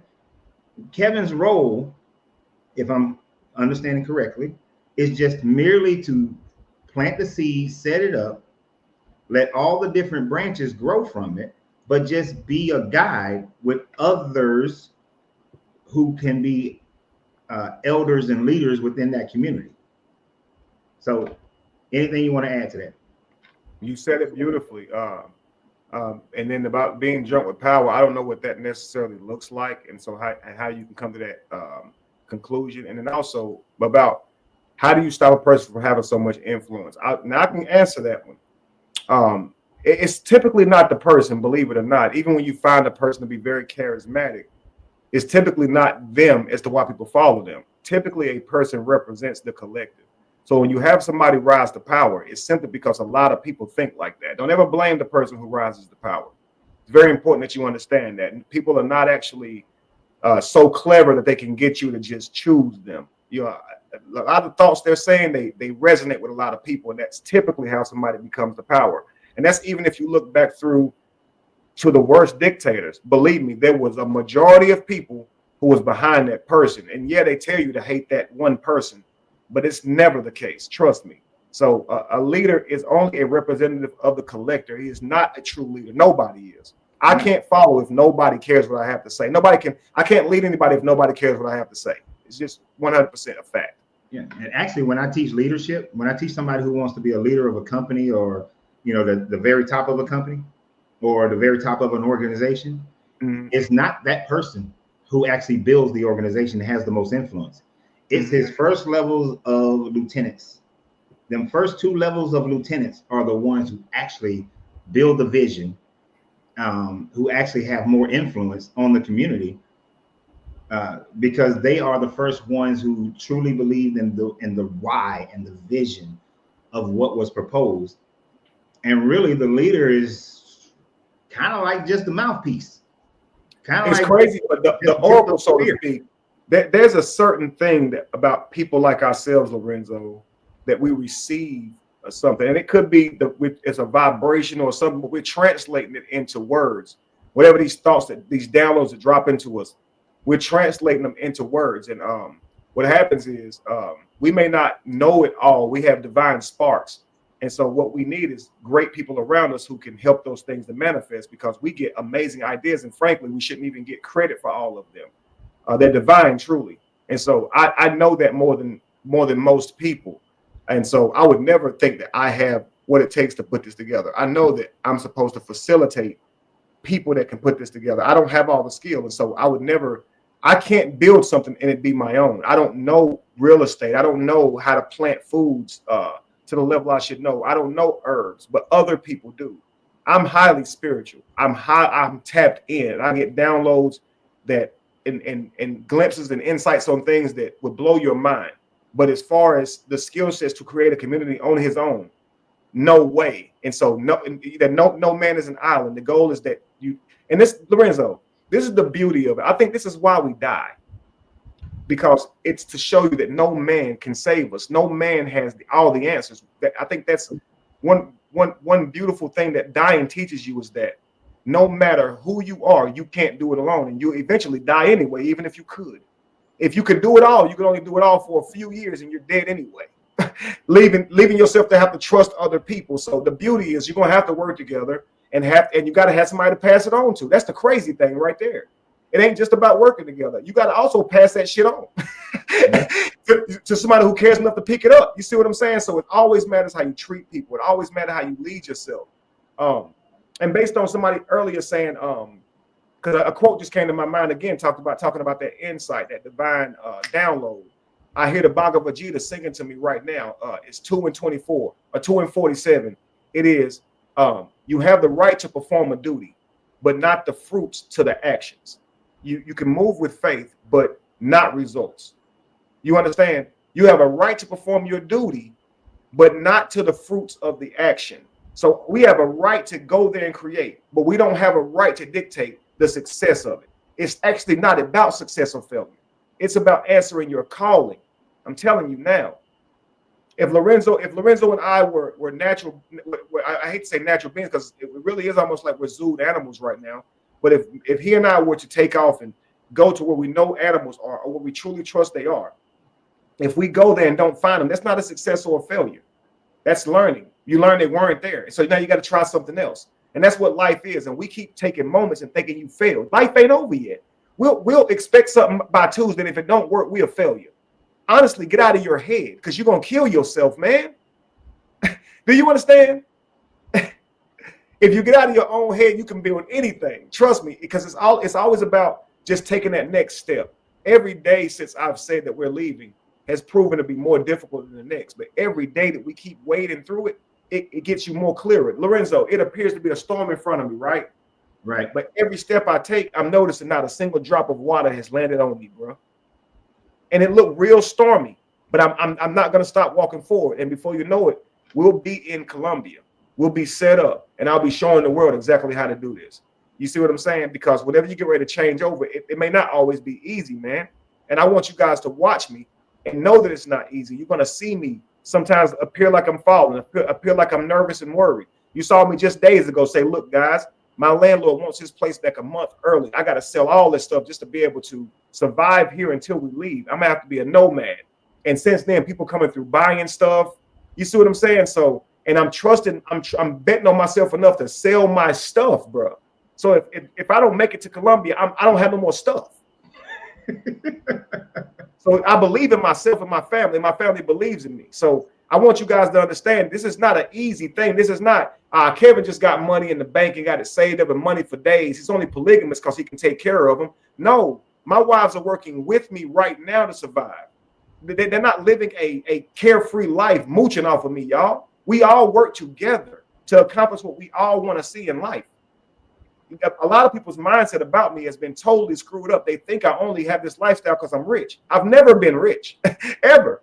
We've always lived like anybody else, family. We've always survived. What it looked like on social media is one thing, but what it is in reality is another. You understand? And so I've never put myself out there like I was rich, but because you have a large platform, people automatically assume dollars, dollars, dollars. But it doesn't always manifest like that, guys. And so life is about survival, man. And the more you work together, the more you are apt to see that survival. I tell my family, love ain't the feeling in your chest, it's working together. If ever we're arguing about working together, we're no longer in love as a family. If ever me and my wives are unwilling to work together to survive together, then that's when you can say we don't love each other. Mm-hmm. I don't call it the feeling in your chest, bro. I think it's working together, bro. If like right now, if you and your lady got in a 3-legged race, right? Lorenzo, y'all gonna have to be on one accord whether you like each other or not. And so if y'all over here arguing about what foot y'all gonna put forward, and me and Lacey and Jamie over here just putting our feet forward, who gonna get there first? the people who moving, right? People moving together. People moving together. Now, I do think this is a good comment. He was basically saying that somebody within the organization eventually would need to seek to be a part of the local government as a form of protection and to always have that influence and have the community's best interest at heart. So have you considered or thought about how the people would become part of the government down there once they obtain the citizenship rights to be able to do so? Actually, no, that's actually a thought that has never entered my mind, man. So far, what I've looked at is the security in Colombia, the police and things of that nature. And it's the place where we're going to is well policed, and each facility that you buy from is heavily security guarded. So the same way as you would go rent a place, like you got these places where you see them in Atlanta that have a security guard at the front. They unlock the door for you and let you up and all that stuff. Every place there is pretty much like that Americans live in. They make sure that they're safe, because you got to understand something. You would instantly go there and have a little bit more power. You're talking about political power. Here, you have no political power. And this is why you can see you get shot, or I hate to say that word, and nothing happens, because you don't have anything backing you here. Where if an African gets that same thing happen to them, they have a government who will stand for them. So you will see that you have less rights than a typical foreigner there, because you belong to America. Well, here, if we move to Colombia, they would be hurting an American, and they wouldn't risk that. And so they make sure that you're more protected than even their own. And so any American type town is heavily protected with security and police. And let me add something else to that thought process. Mm-hmm. But a power that works around the world, no matter where you are, is the power of money, right? I know somebody asked earlier about will you have your own Bitcoin or your own currency? No, I think the answer to that is no. No, nature is a currency. Nature is a currency, but also the fact that people like myself, who you get VA, I could just come down there straight on my VA, right? Mm-hmm. And the amount of my VA in America, it doesn't give you a whole lot of buying power. But in Medellin, Colombia, it gives me 6-figure income buying power down there. You see how 6-figure income people and communities are treated in America. That's the kind of treatment that you would get there, because the local government be like, hey, we now got 40 people who now move here. They all got, checks that are coming in as $2,000, $3,000, $4,000. They got digital income that's coming in as $1,000, $3,000, $4,000, $5,000. That's an infusion of income into their community that benefits the hell out of their community. And if they can attract more of these people, then the better. Because like I said, me and my wife watch House Hunters International. And when these expats go to these countries like Thailand and Vietnam or certain cities in Italy, they protect the shit out of those people, because they understand the amount of financial impact to the entire community. They want more of that. Mm-hmm. The government will be happy to see a whole bunch of folks running in, just like in Ghana, to see all these folks coming into their communities, and now they're adding value as far as the dollar. And then with some of you guys' educational levels, some people may come down there and say, look, I'm able to work in the civilian government here, civilian industries here as an IT person, or in the medical industry. And you're bringing engineering and medicine, STEMs type things to their community, or the building and construction of restaurants and other things. They're going to protect that. If it's uplifting their community, bringing more money into their community, they will protect it. Absolutely. More than we would. Absolutely. And I want to ask her, Texas Goddess here. She says, Kevin, would you please address running water, shower, toilet situation with the round houses in the community? What would that look like? So I want to say there is no inherent issues with running water, plumbing, or toilets in round houses. Modern circular homes are designed with the same plumbing and infrastructure, so as any traditional style home. So, however, a few designs considerations ensure that systems run smoothly. But the pipes are typically routed through the interior walls, just like any home. In round houses, especially in domes, designers are often centralized as far as the core, which actually makes it more efficient. The curved walls, as far as the standing fixtures or bathtubs and sinks and toilets are made for straight walls. So adaptations for creative placements can be needed, but other than that, it's no major setbacks at all. Right. So within the round home, there are sectioned off rooms for different usage, but they're just curved walls. So it's absolutely not like it's a big opening and you can see the whole dang everything in the house.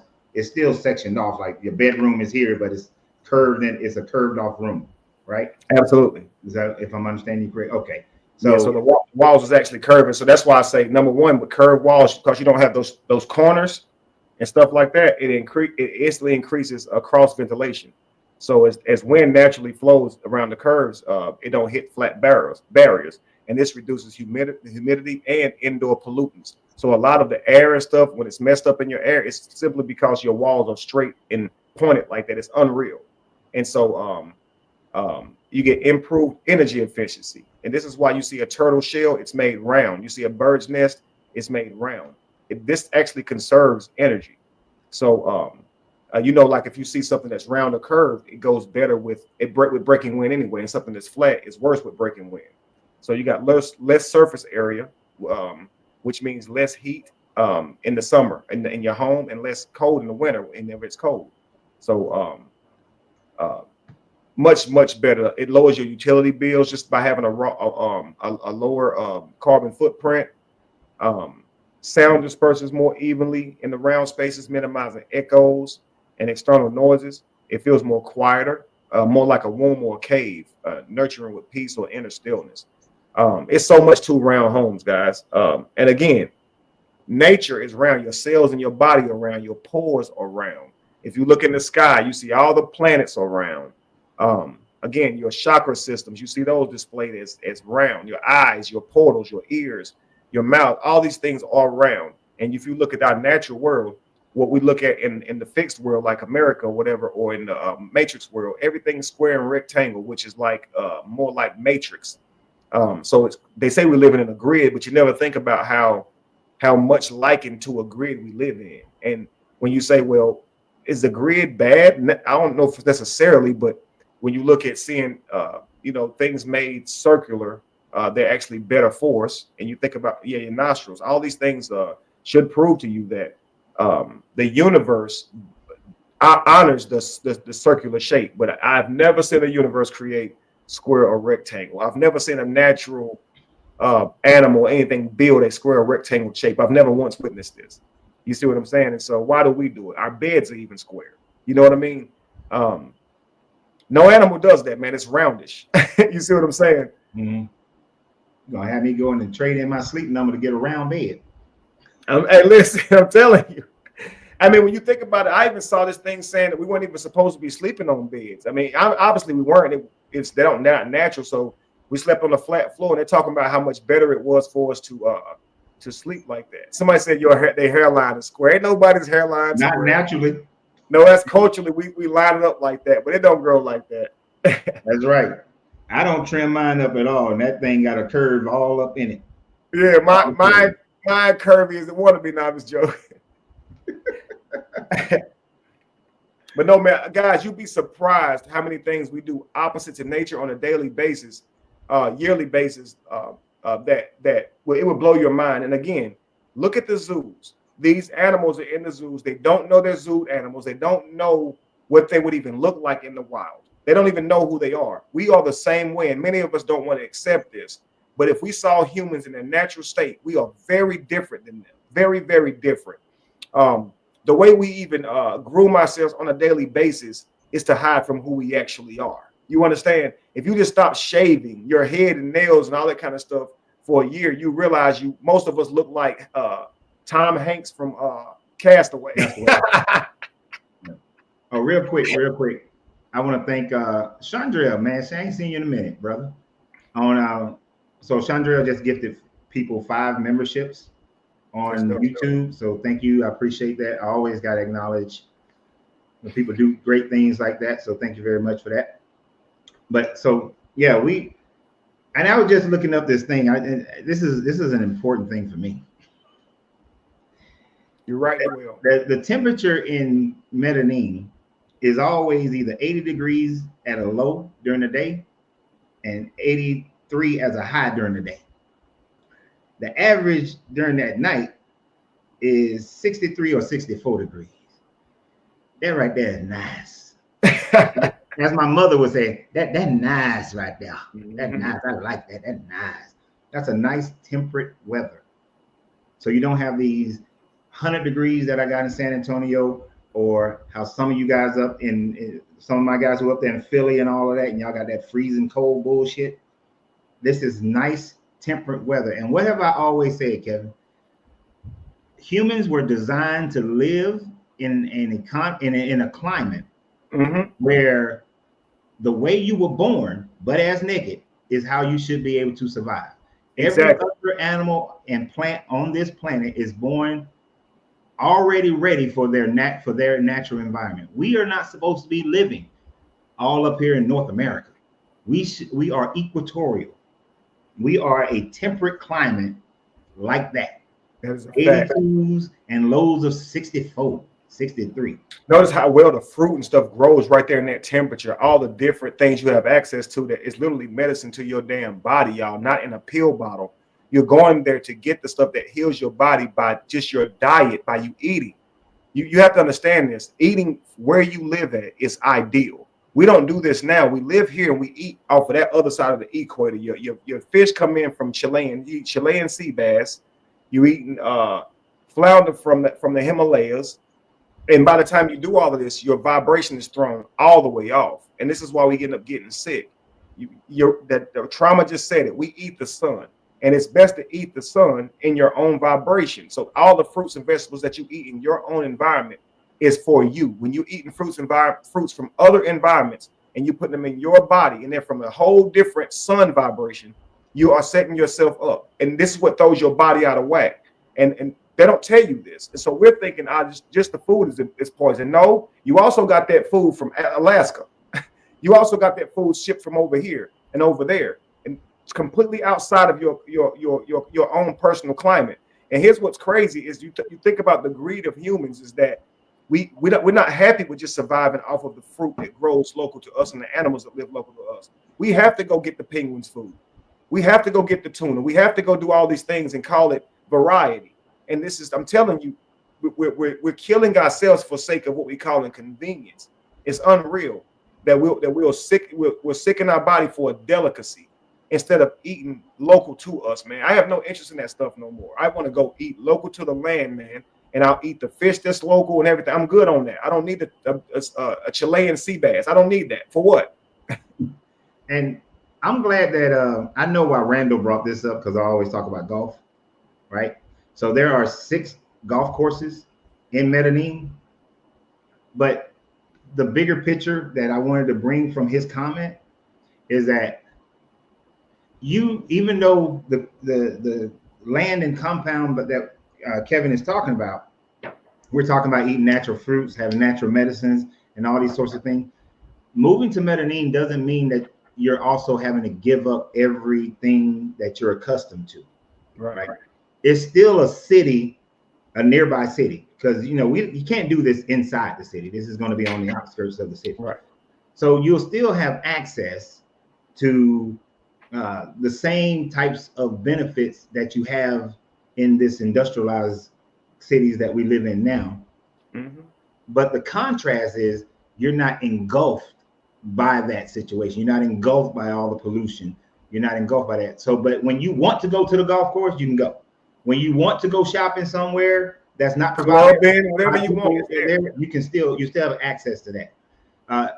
A flight from Medellin to Bogota is only $53. I went and looked at it. Right. It's just $53. You can get to the beaches if you want to go to the beach. So you can still get to a lot of the things that you still may want to do to have, for your quality of life, whatever you like. Because me, I'm going to go play golf. Right. So you can still have that. You can still have a car.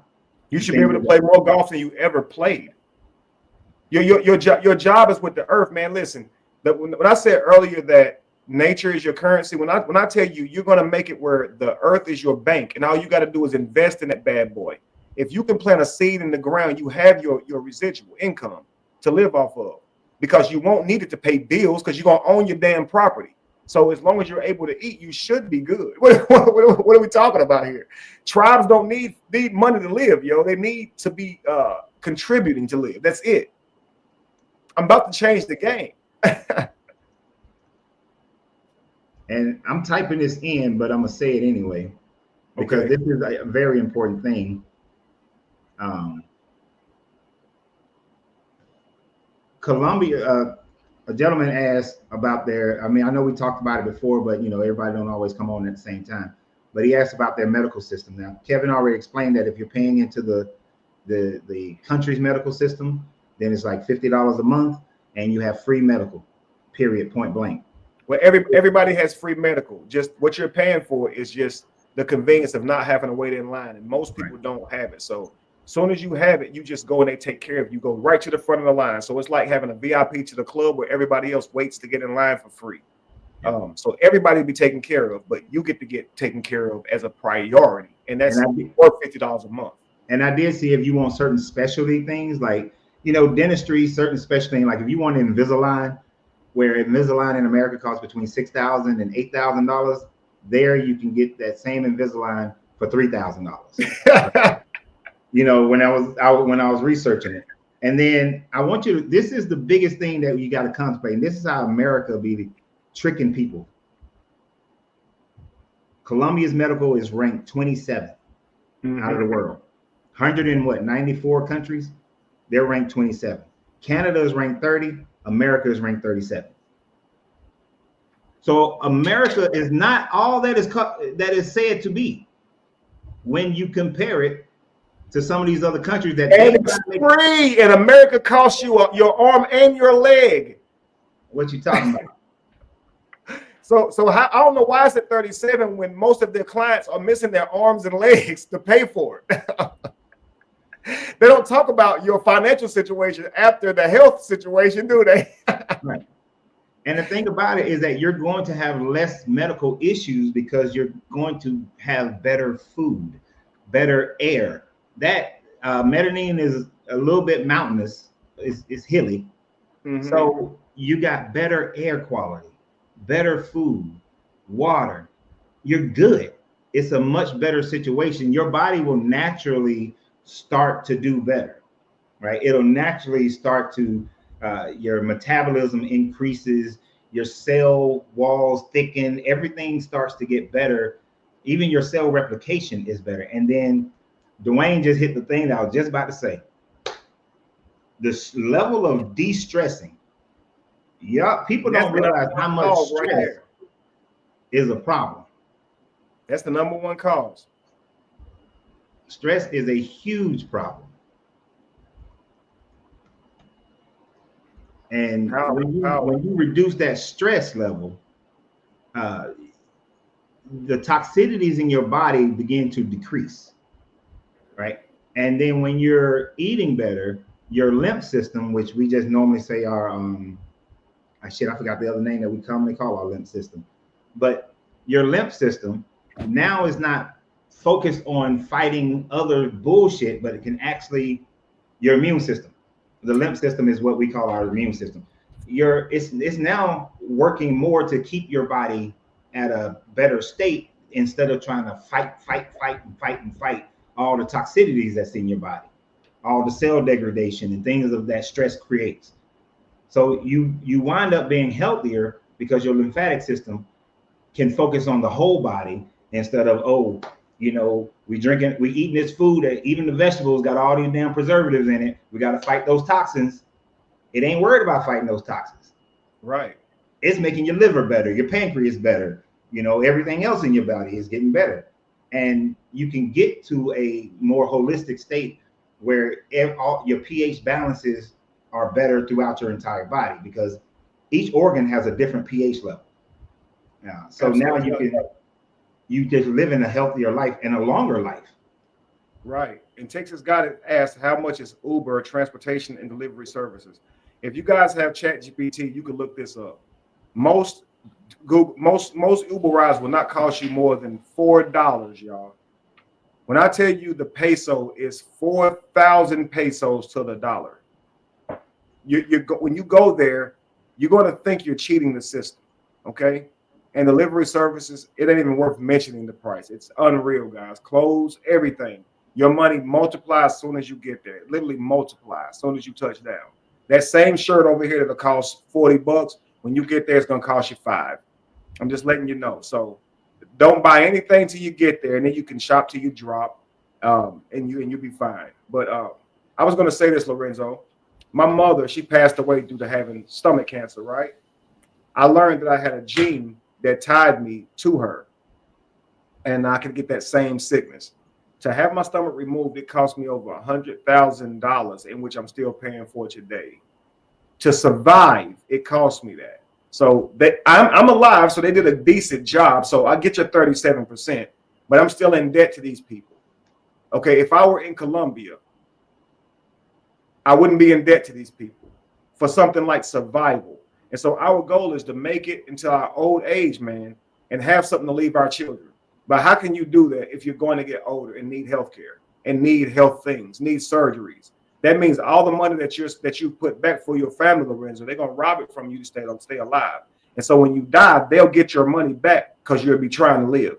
You understand? You've seen many people just go ahead and opt to die because they'll say it's going to cost all of my inheritance to live. You've seen this. That shouldn't be an option.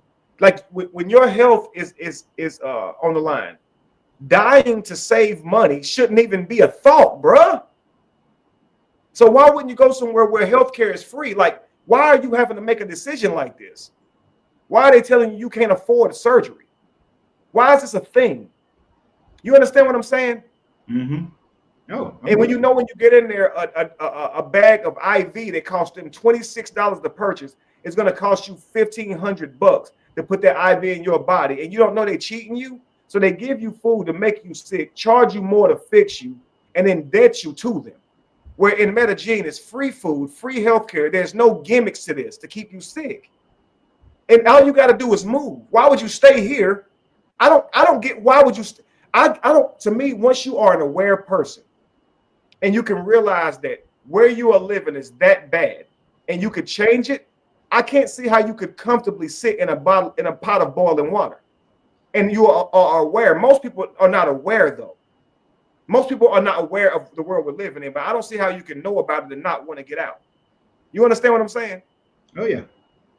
I mean, the water feels comfortable, but if somebody told you, you in a pot of boiling water, and you looked over and you saw the fire, if you still sitting there, I mean, if you're still worried about what's going to happen if you jump out, I mean... I won't be in water no more. What am I going to do? I don't care what happens if I jump out. If I stay, I'm going to boil, so I'm jumping out. What if they destroy you when you jump out? They'll just have to, but if I stay, I'm destroyed anyway.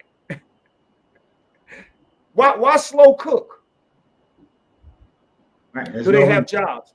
You can go anywhere and work as a man, but if you go there and work in Colombia, you're making pesos, which is 4,000 times the dollar, 4,000 divided by the dollar. So you wouldn't want to go there and get a labor job. No, you wouldn't do that. You want to make your money in the States to where it multiplies in Colombia. But yeah, they definitely got jobs in Colombia. I mean, you would be going there typically employing people. Most apartments you rent come with maids that you pay for that come with the cost of the apartment. So if you rent a place for $1,500, $2,000, you have someone who comes by and does your laundry twice a week. You have security. You have cooks. All this comes with the place, y'all. Now you can turn this stuff down and say I don't want them coming, but the apartment complex already has these people that they hire for you when you come.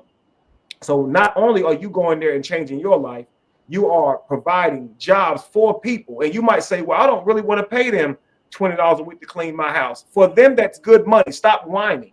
Seriously, you don't know how wealthy you are leaving this country with the money you have. So don't not employ people because you don't feel like you're paying them enough. If you want to tip them and make it worth it your while, then you do that. But those people are glad to work for you for the price they're being paid through those companies. You don't have to give them an extra dime at all. They're already doing it. So if you get there and you got maids and cooks coming to your house, don't say, where's their money going to come from? That's coming from your apartment that you're paying your monthly lease to, believe it or not. And if you say, I don't want them to come, I want to cook for myself, that's on you, but you just fired somebody. Okay. So just keep in mind that you being there actually secured so many people jobs. In fact, Lorenzo, you and I podcast. Right now, you and I are in control of all of our editing and all, right? What if I told you if we went there, we could rent out a building for say four to $500 a month that comes with its own Wi-Fi and its team of editors that break down all of our content? What would you say, Lorenzo? I'm sorry. Say that one more time. My wife was distracting me. Okay, no problem. What would you say if I told you? I heard the podcast part, and we could get a building.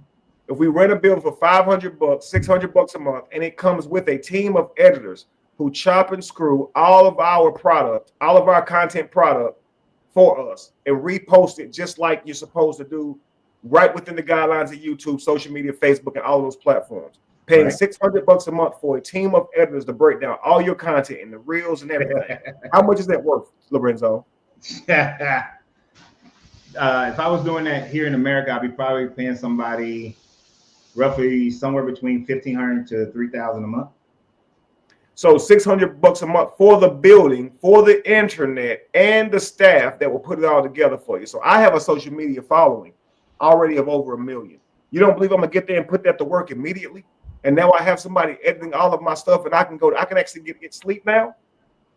I have to do all that myself. I'm a one-man army. So you guys only see us on camera.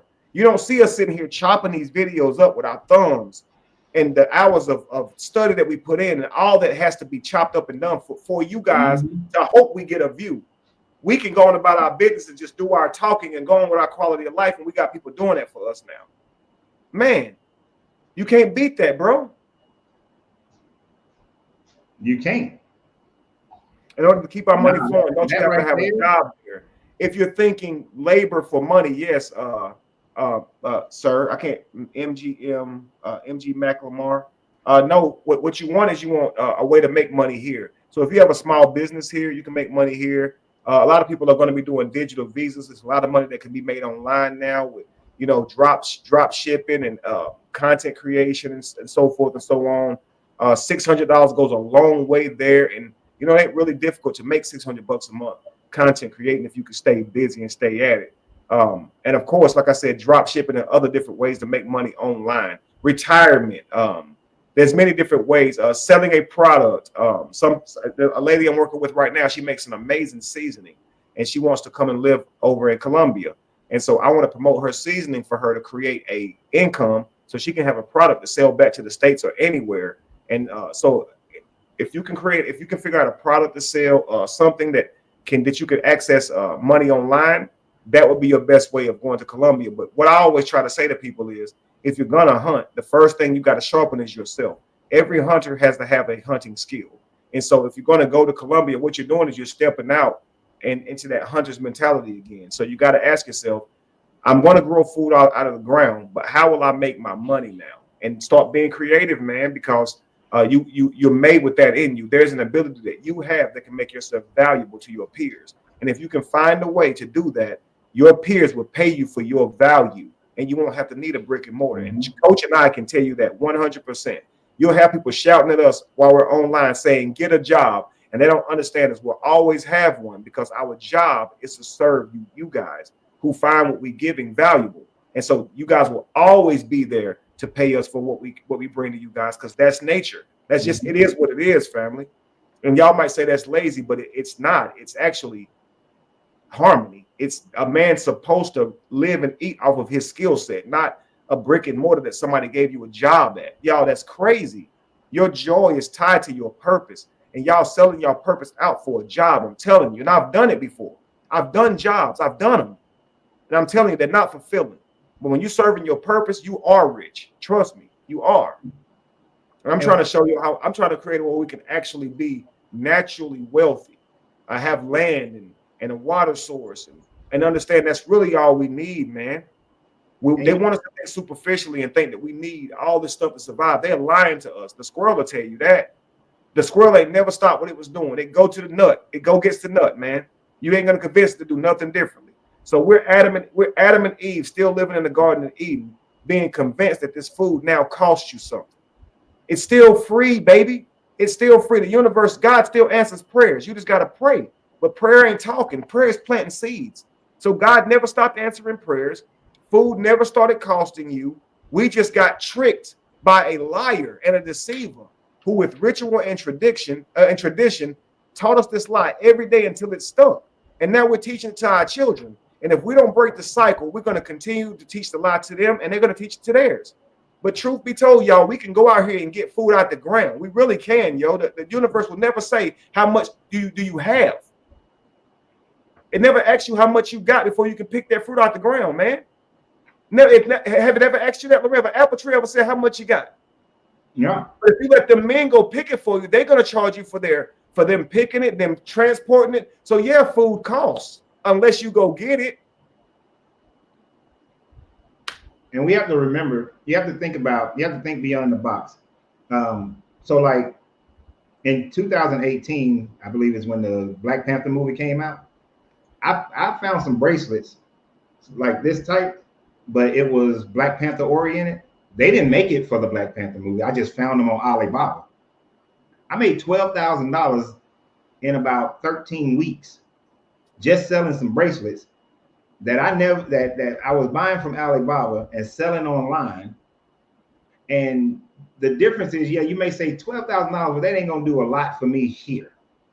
But while Kevin was talking, I went online real quick and I looked up a 2-bedroom apartment downtown in the city of Medellin in a high rise. And it was a nice 2-bedroom apartment. It's $1,000. It comes out to $1,000 American dollars a month. That $12,000 will pay my rent for the whole damn year. So it's not like you got to go online or however you create this other stream of money and you got to make $50, $60, $70, $80,000. You figure everybody has the ability on social media or online to make somewhere around $26,000 to $30,000, $36,000. But in Medellin, that $27,000 to $36,000 is like you making 50 and 60 in America. Now, Renz, check this out. Guess who at that price? Guess who you're renting that Airbnb from at $1,000 a month? You're renting it from an American who's renting it from a local for $600 a month. And what he's doing is he's charging $400 a month on Airbnb and making his money off of it. That's what happens when you go there. So even if somebody asks me, okay, well, how do you earn money there? You can go there and rent some properties because the locals will rent them to you, and without owning them, you can list them on Airbnb. And so when you guys look on Airbnb at prices, I challenge you guys to do that as homework.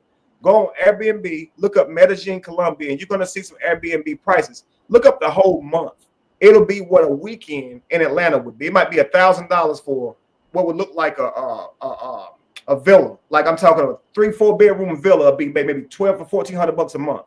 But know that you're buying that multiplied by an American who renting that from a local. So when you go to Colombia, you might rent an Airbnb for a week or a month just to stay.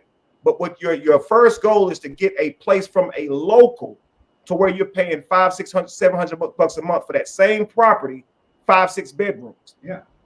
You understand? But what I'm doing is we're going to get our place from a local once we get there, but then I'm going to buy land. So when I buy land, the first thing I'm doing is building my home on it. And once I do, of course, if you guys may be ready before me, so once I buy my land, it might take me a while to build my home. You might start building yours before me, but you guys will be able to come out and look at the land that we're considering before we even purchase it.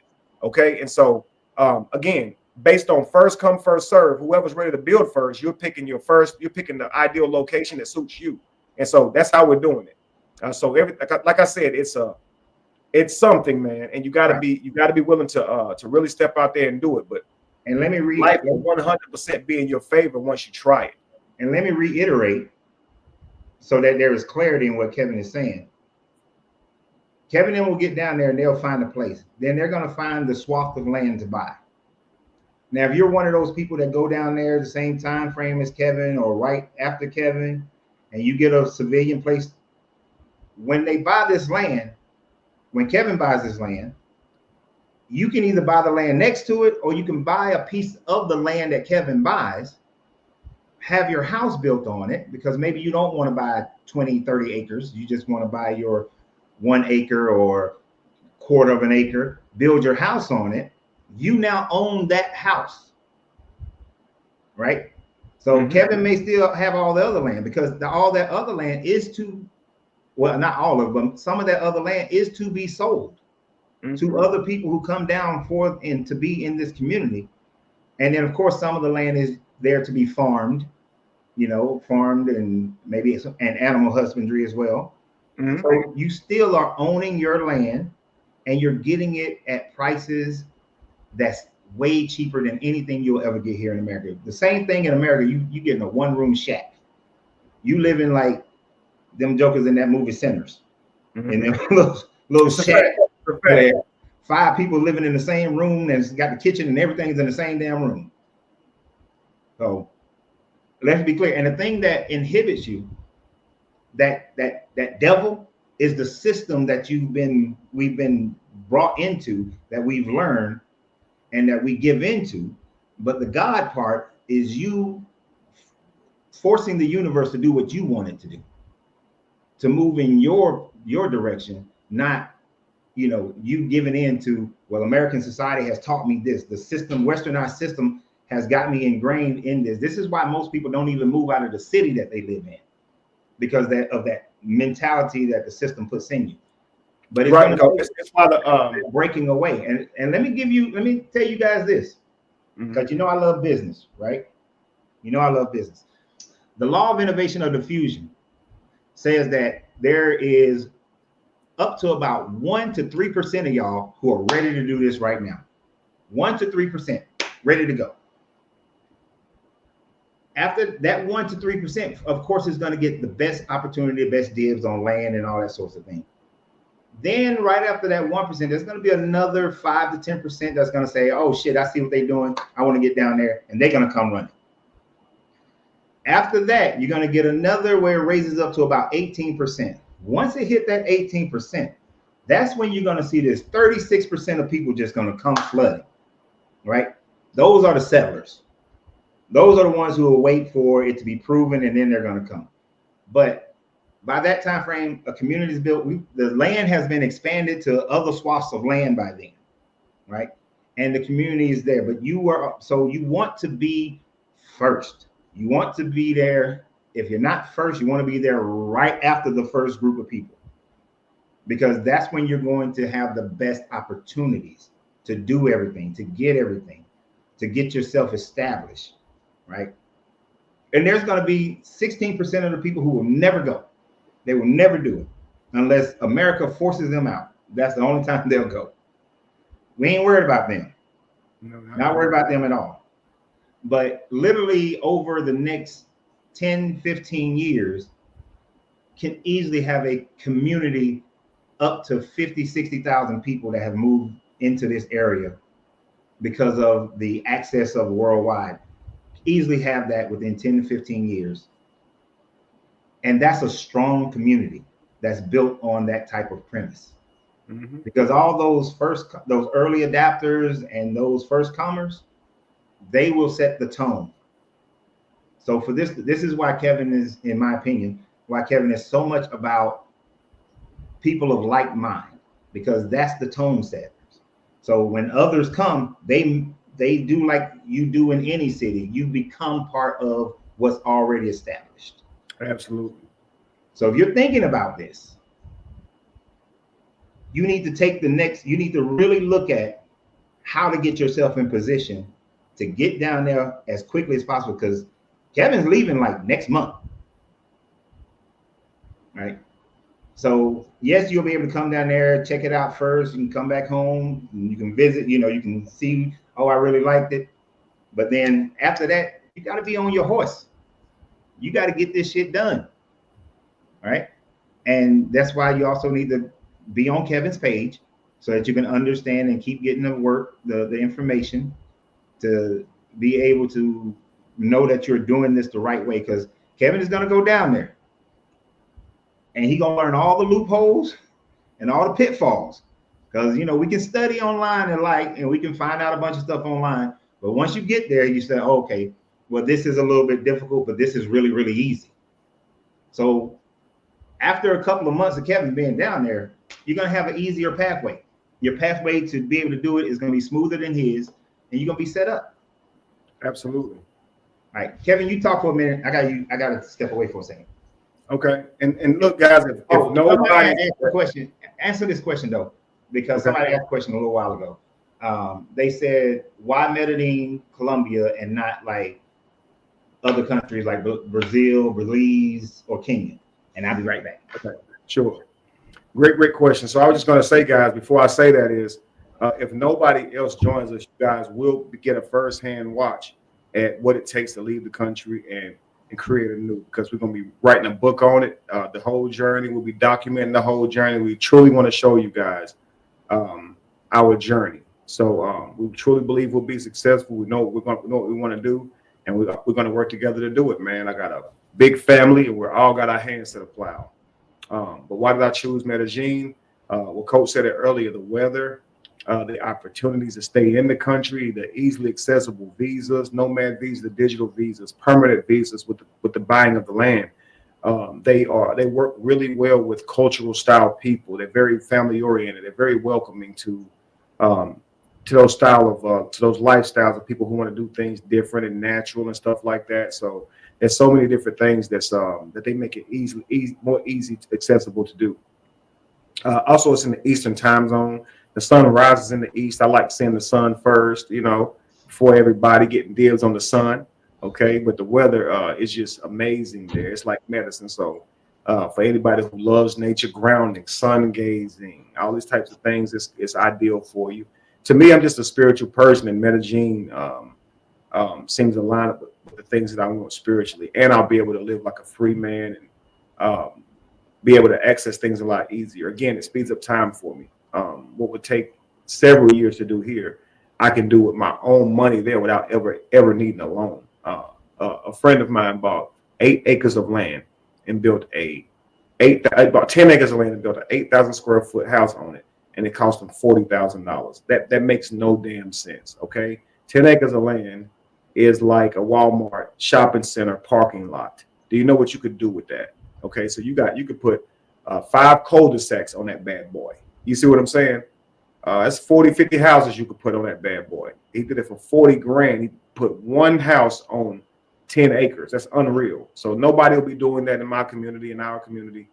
There won't be 10 acres of land to one person. Okay, that's ridiculous. 10 acres of land could furnish a community, and the gardens and all. Seriously. And so again, my first goal is to buy a large acreage of land and start building on it, and hopefully buy land that I could even purchase the land beside it, because there's a lot of land there. I mean, that's all they got there is land. So if you go there and look, you're like, okay, but how are you gonna buy all this land? Trust me, that's all they got. Okay, and land is the truest treasure that you could ever have, man. Again, all the homes will be uniquely built to be more harmonic. They'll be solar powered. Every house will have its own refrigerator that grows out of the earth, which means your own greenhouse and all that stuff for year-round eating. We'll have a water source for fishing and things of that nature. We'll cattle animals, of course. For people who eat meat, we'll have those. And then, guys, while we're doing this, the locals already do it. So you're still getting the freshest meats and vegetables grown locally from people who actually do it themselves. So as soon as you touch down, your diet should be better. I mean, I don't think you could even try to eat as badly as you eat here and be successful. You understand?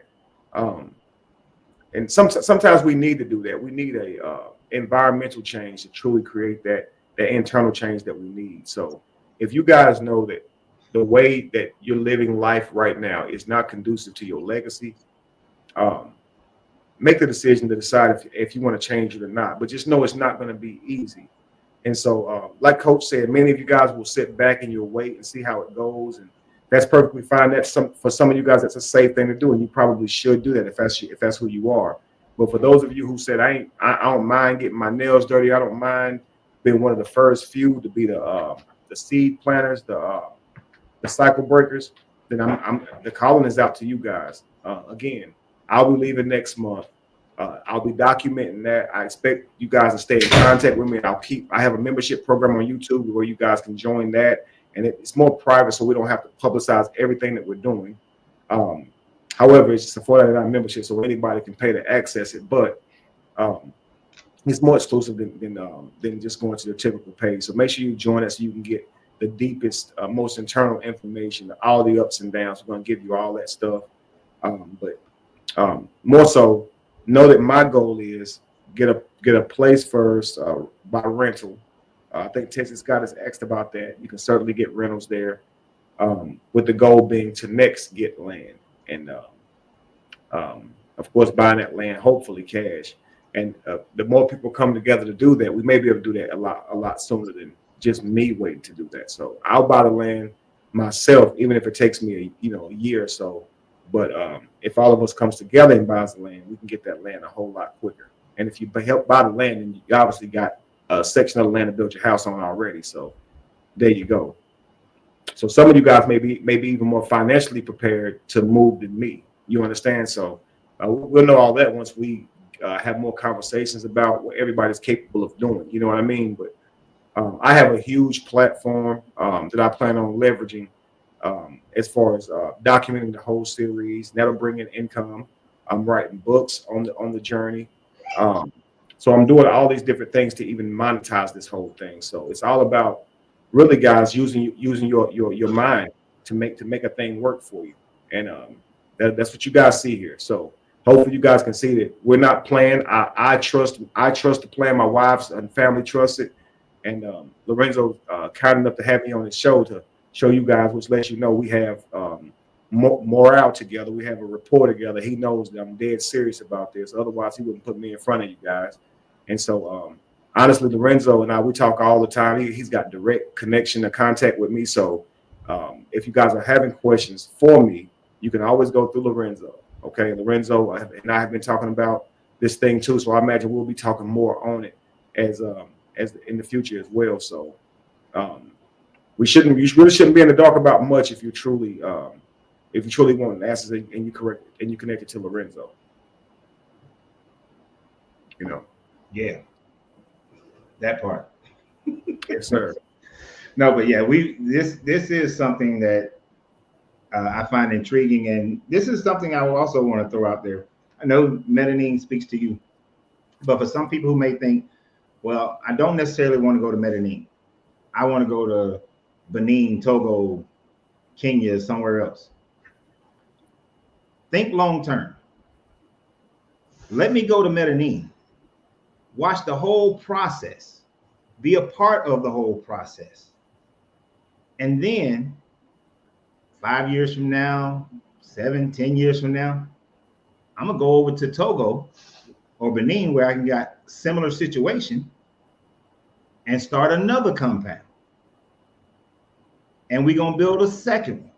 Because y'all know me, I'm all about expansion and development. And I'm coming too, because you don't think I want another vacation home? You don't think I'm trying to? Hey man, that's what it's about. We have one in every country if we can help it. Yeah. Because then that experience and that growth can be pushed out to multiple other countries. I was reading this thing the other day where it was talking about if every Black person left America and went to Africa, what would be the impact? And this is not just about Black people. Just let me be clear. I know I'm speaking for Kevin in this. This ain't just for Black people to do. No, not at all. Right? Anybody can come, but it is targeted towards Black people though, because we suffer the most in this country. And like he said in the beginning of this, he's not trying to escape America, but just escape the condition of the systems of America in general that inhibits everybody. But that video I was watching and I did research on about if everybody left, the amount of boom, I mean, America would be devastated, but the amount of boom Africa would experience, and it was just talking about sub-Saharan Africa, would make Africa as a whole, sub-Saharan Africa as a whole, the biggest world power in the world. It will become the largest world power, right? That's how much economic power we hold. So when you think about, if you're saying that I would rather do this in one of these in an African country or a different Caribbean or South American or Central American country, come here, learn the process. Then after you know it, you're comfortable with it, you're confident, go over there and make a sister compound. And then more sister compounds are created. And before you know it, it changes the mindset of people in America and around the world. And it also creates this respect that the world now has to give. And when the world has to give respect to people who are not willing to just sit back and take their shit, then you get a better life. You get a better situation. So for those of you who are thinking that way, hey, come down here, come down to Medellin. I'm saying down here like we already there. Come down. I like that though. That makes the boom boom become more real to you. Yeah, come down here. You're absolutely right. That was a whole nugget, brother, because some people will tell themselves, "Oh, I was going to go here or go there," and all of that is truly just an excuse to remain stagnant. And so, like Lorenzo said, hey, Medellin is right up the block. It's still Eastern time zone. It's a 5-hour flight. Go there, invest your time and effort there, and what you learn there, that will make you more efficient to carry it anywhere else that you go, and you don't lose what you invested in Medellin. So a lot of us are trying to leave an inheritance to our children, and we fail to do that. The moment you can access a property in Medellin, you've given your children something they can always have. Guys, I encourage you guys to think with your heart and your mind, and not with the training that we've been given, because that is supposed to make you feel afraid. Whenever we ask those questions about how we're going to get food, how we're going to make money, these are the type of questions that a zooed lion would ask. When so many people start asking and start talking about being free, the lion's going to be like, well, who's going to throw us meat over the gate? Who's going to give us food? And you're trying to tell him you're going to get it yourself, and the lion would have no concept of that, because all he knows is that dead flesh has been thrown to him. He doesn't know the concept of catching it himself. And so he'll be afraid, man, even though his natural self would never ask that question. That's what's happening here, guys. Our natural selves would know how to survive, but our zooed self, our domesticated selves, are very scared. But I'm telling you, man, if you do this gradually, you still have what it takes to survive on your own. You might not be able to do it right now if the world just pulled the rug from underneath you. There's no more supermarkets. You don't know how to plant food right now. You don't know how to build. You don't know all these things. And so that convenience has masked a lot of the ignorance that we have. They say that love covers a multitude of sin. Well, convenience covers a multitude of inefficiencies and ignorance, guys. And so sometimes things like COVID exposes that stuff. Right now, if they close those convenience stores right now, you'll start realizing, oh, damn, we are in captivity. We are like living like captured,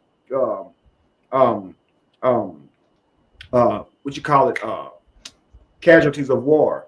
That's literally how we live, which is worse than slaves. Okay, you don't have any access to anything, but it appears that way because the people who conquered you are giving you things. The moment you decide to go free is the moment you'll realize, I'm not equipped. I don't know how to plant for myself. I don't know how to hunt for myself. Just like that lion would. That lion don't know he ain't a lion, because people stand in front of him, Lorenzo, at the zoo and go, "Oh, look!" But that lion ain't a lion. If he think he a lion, he lying to himself. Okay. He has yet to meet a real lion, okay, with his lion ass. His lion ass liar.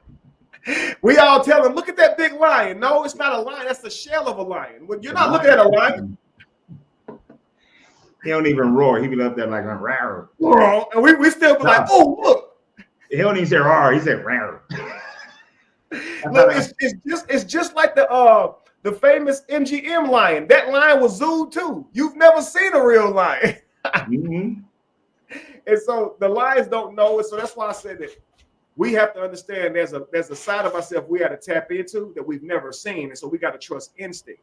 And I'm trusting mine. I know something's not right about this. And I know that if we don't change it now, we'll never see it in our lifetime. So I know I can't change the world, but I can change a small corner of it to give the idea that we change the world. So if I'm walking outside looking at a couple hundred people who see the world the same as me, I'm going to feel like I changed the world just like that lion is. I'm going to walk around with my fake roar and everything. Roar. And they can hate all they want to, bro. But we'll have a slice of heaven. Even if we can't give everybody that, we can have a slice of it, truthfully. And we deserve that, man. We deserve it. Yeah. And and even if your family member doesn't come down there, just the fact that you got up, you left, you living this great life, you enjoying this life, they see it. Maybe they come down and visit it. But if you inspire other generations, like you guys know and Kevin knows, my family gets together every Labor Day weekend. It's about 60 to 90 of us get together. I know that the little things that I do now that I have done inspires a lot of the family members that I don't even really talk to that much. So what you do in this will inspire other people that you know in other generations so that they don't see the trap of the system. You know, all my children want to leave America. None of them jokers really want to live in America. And that's because they understand me and they know me. They've inspired by that. And so I'm inspired by them and the fact that they want to leave. That's why my oldest girl, well, now I got a blended family. So the number 3, she just talking today about how she wants to build her, even though she's an IT person, she wants to build her social media platform so she can go and be wherever she wants to be. Right. And that's been inspired because I've created this social media platform by accident, but it happened. You don't know who else in your family that you're going to inspire, or friends or people that's connected to you that you will also now inspire to say, you know what? Shit, Volta did it, Dwayne did it, Dwelle did it, Macy did it. Look, if they can do it, I know I can do it. Right? So you do inspire other people. And you want to be mindful of that. And that's what we want to do. We don't want people stuck in this system. We want people to be able to go and create their own life, you know. Instead of, you always see, and let's be honest, you always see like the Caucasian or the Asian, they just pack their shit up and go somewhere. Even the Spanish, they pack their shit up and just leave. And why do they do it? For a better life. For greater opportunity. Now they come here, which is a mistake, but well, it may not be a mistake for them depending on what their situation is. They'll swim here. They ain't got no phone to get wet in their pocket and no change to lose, no spare change to lose in the river to the sharks. They swim here, and we lose our change to the sharks at the church. But what I'm talking about, they losing they change to the real sharks in the water. You understand? They swim here. And people say to me, man, Kevin, you sure leaving the country is a wise move? I mean, you ain't got a whole bunch of money in the bank. They swim here to avoid their situation. I can't fly to avoid mine. What are you talking about? I'm telling you, bro, they don't get it, man. Yeah. And for your kids, they got down in Medellin, when I was doing my research on it, they got private and public university systems already. They have everything from the liberal arts to the STEMs. So if you do have younger children, that's not a hindrance because they're still going to have great opportunities to become educated and do whatever they decide that they want to do. Even more sports. They still got football, basketball, baseball. They got boxing at the schools, not just wrestling, guys. They got boxing. The only thing that I've checked that they don't have is a swim team. And the high schools here don't have that either. So, I mean, I'm talking, let's be real, man. So, I mean, they got everything that our children can get here. And it's at a private school where they have people that teach dual languages. And so, and I think the cost of that was just $1,000 or so, a couple $1,000s a year for that, which the schooling is much better. And so, of course, we'll still send our children to educational school. But the fact remains, life is the curriculum. And so they're definitely gonna know how to survive. And I graduated school without knowing how to survive. I didn't know finance, which is stupid. I can tell you I don't know how to plant. That's typical. But how can you graduate school and not know how to survive financially, though? They don't teach that. They don't have a class to teach that. And that's what lets you. I'm gonna show you something, Lorenzo. You ever heard of a guy named Louis Braille? No. He was a blind man who created Braille. Okay, Braille was actually named after him. He took a military system that was about secret coding, and he converted it into Braille, right? And once he did that, the whole game changed. Let me show you this. It's mind-blowing. And guys, seeing this will let you see kind of how reality can be. Let me show you this. It's mind-blowing.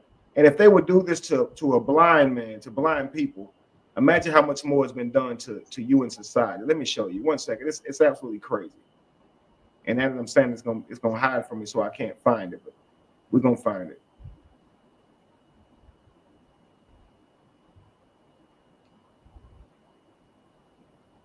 I mean, did you say they had American football down there, or they have soccer?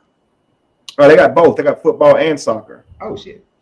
Yeah. A guy who lives down there, he said his private school has all of that except for swimming, and he's right there in Medellin.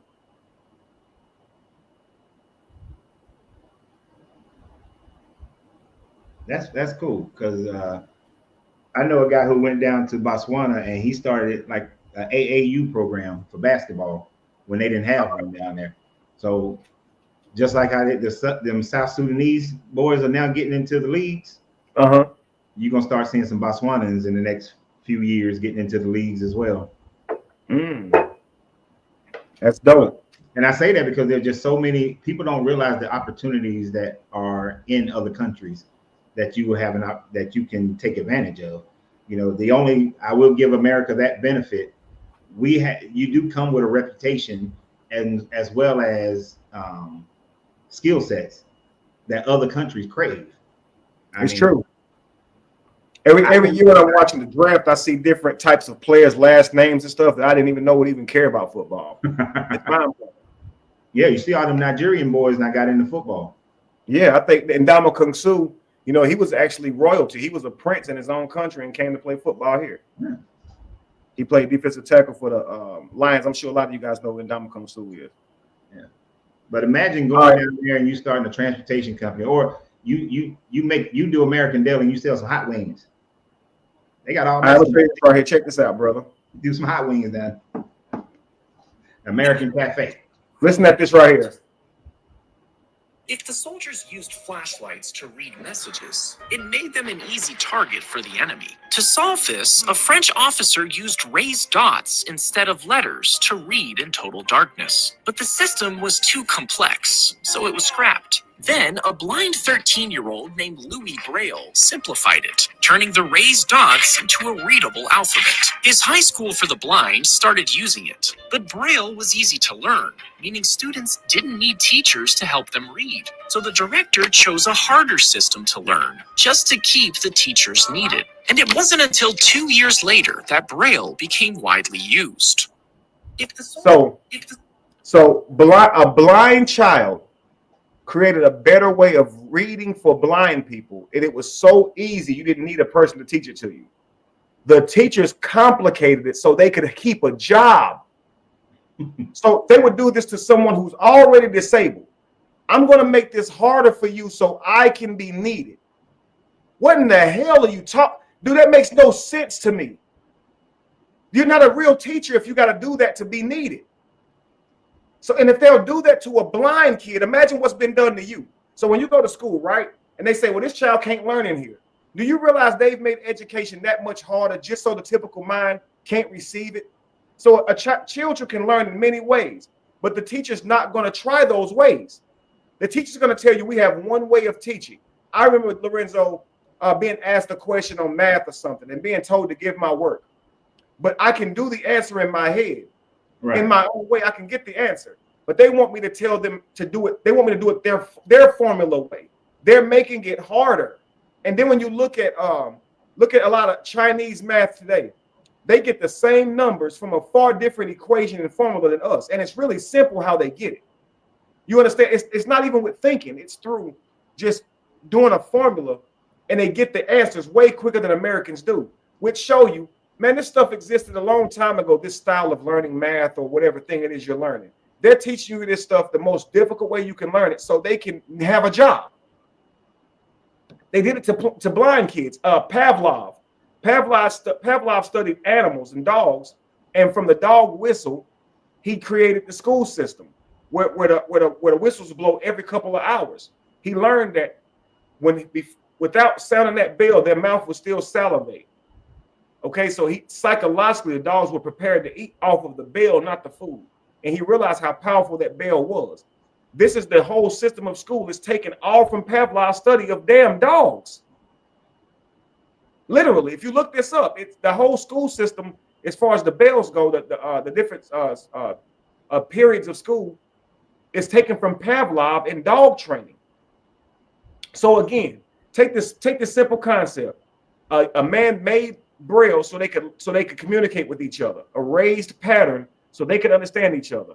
A blind kid took that, made it accessible to other blind children via teaching them to read. And it was so easily to learn that you could self-learn it. And teachers changed it so they could have a job, and it didn't become nationally recognized as Braille till 2 years later, which was in the way that the teachers decided how it should be taught. What in that world? To monopolize something like reading for a blind child, a person who's already blind, to me shows you that there's no limit to where the educational system will go. Do you understand what I'm saying? They're already disabled, bro. Right. So we want to take the shackles off so that the expression of learning is just simplified and utilized in a way that just benefits the community instead of trying to benefit the system. Right. So you have natural eyes. Your eyes can learn things that a blind man's can't. It can give you experience that a blind man's can't. So they already are limited to that. They learn to read, something that we have to be taught to do. This gives them a slight advantage. They learn to read where we have to be taught to read, and you take it from them. Like, dude, that is if you can't teach them anything, you can teach them experience what their eyes can't see. But a teacher is not a teacher if they believe they have to do that to be relevant still. Because you're talking blind kids, there's still so much you still have to teach them. So we taking off the shackles of a system that's forced to keep you stuck in that system and just simplifying it to the natural way that we're supposed to be living. Absolutely. You're realizing that left to your own devices, you would have answers to the universe that you probably wouldn't even dream of. But if you go through systems, they will continue to taper it off, to govern it, so they can have power over you, not you having the power to grow at your own speed, but they have the power to dictate how fast you grow and how you grow. So they can get your money and feel needed. So just imagine this. You can learn karate on your own, Lorenzo, if you just try. But I'm going to convince you that I know karate, right? You can really fight better than me, right? But I'm going to convince you that you can't. Mm-hmm. You're going to learn to fight like me and go get your ass whooped. This is what's happening. We're leaving the educational system saying that I've been educated when really your brain has been reduced so they can be needed. Do you understand? And so this is why you got your high school kids out of high school still asking you for your help. They honestly don't know how to survive because the teachers has made them psychologically weaker. Everything must be taught to them. They can't learn it on their own. You know, life is learned on your own. I mean, I tell you this, man, we put so much emphasis on mothers and fathers in human worlds. But if you look at the natural world, most animals could only dream of getting a mother and father.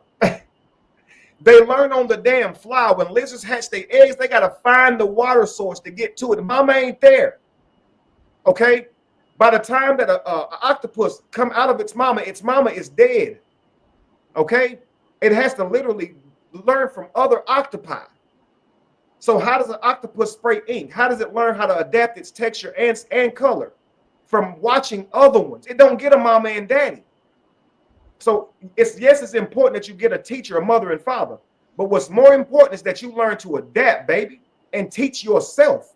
Because the world gonna try to tell you how to learn, and it's lying to you. It's literally lying. Math ain't how you learn to count. Do you understand what I'm saying? Mm-hmm. Reading is not how you learn to speak. You was talking before you could read. And you learn by just listening. Mama didn't say this mean that and that mean this. You had to learn over and over what it mean by repetition, and before you know it, you could speak. Right? That's life, bro. The school cripple you. It make your brain where it has to be taught rather than having the ability to learn on the fly. So as soon as I said I'm going to Colombia, people said, learn Spanish. I'm going to learn Spanish by going to Colombia. I don't have a choice. Yep. Life is amazing, bro. Somebody said that on here about, you got to learn Spanish. The best way to learn it is is to go there and be immersed in it. Like, I don't speak German anymore, but those 3.5 years I lived in Germany, if you would have talked to me in about year 2, I could have a conversation with you in German. By the time year 3 came around, hell, I can do business in German. Right. Now, 20 years later, I don't remember shit because I wasn't using it no more. But when you get down there, when you move there, you ain't got to know Spanish. I mean, you learn some stuff before you go, some basic things. But the more you involve yourself in the community, then the more you're going to learn that language. And the thing about it, if you have children down there, the children are going to become bilingual faster than you because they sponge it up a lot faster.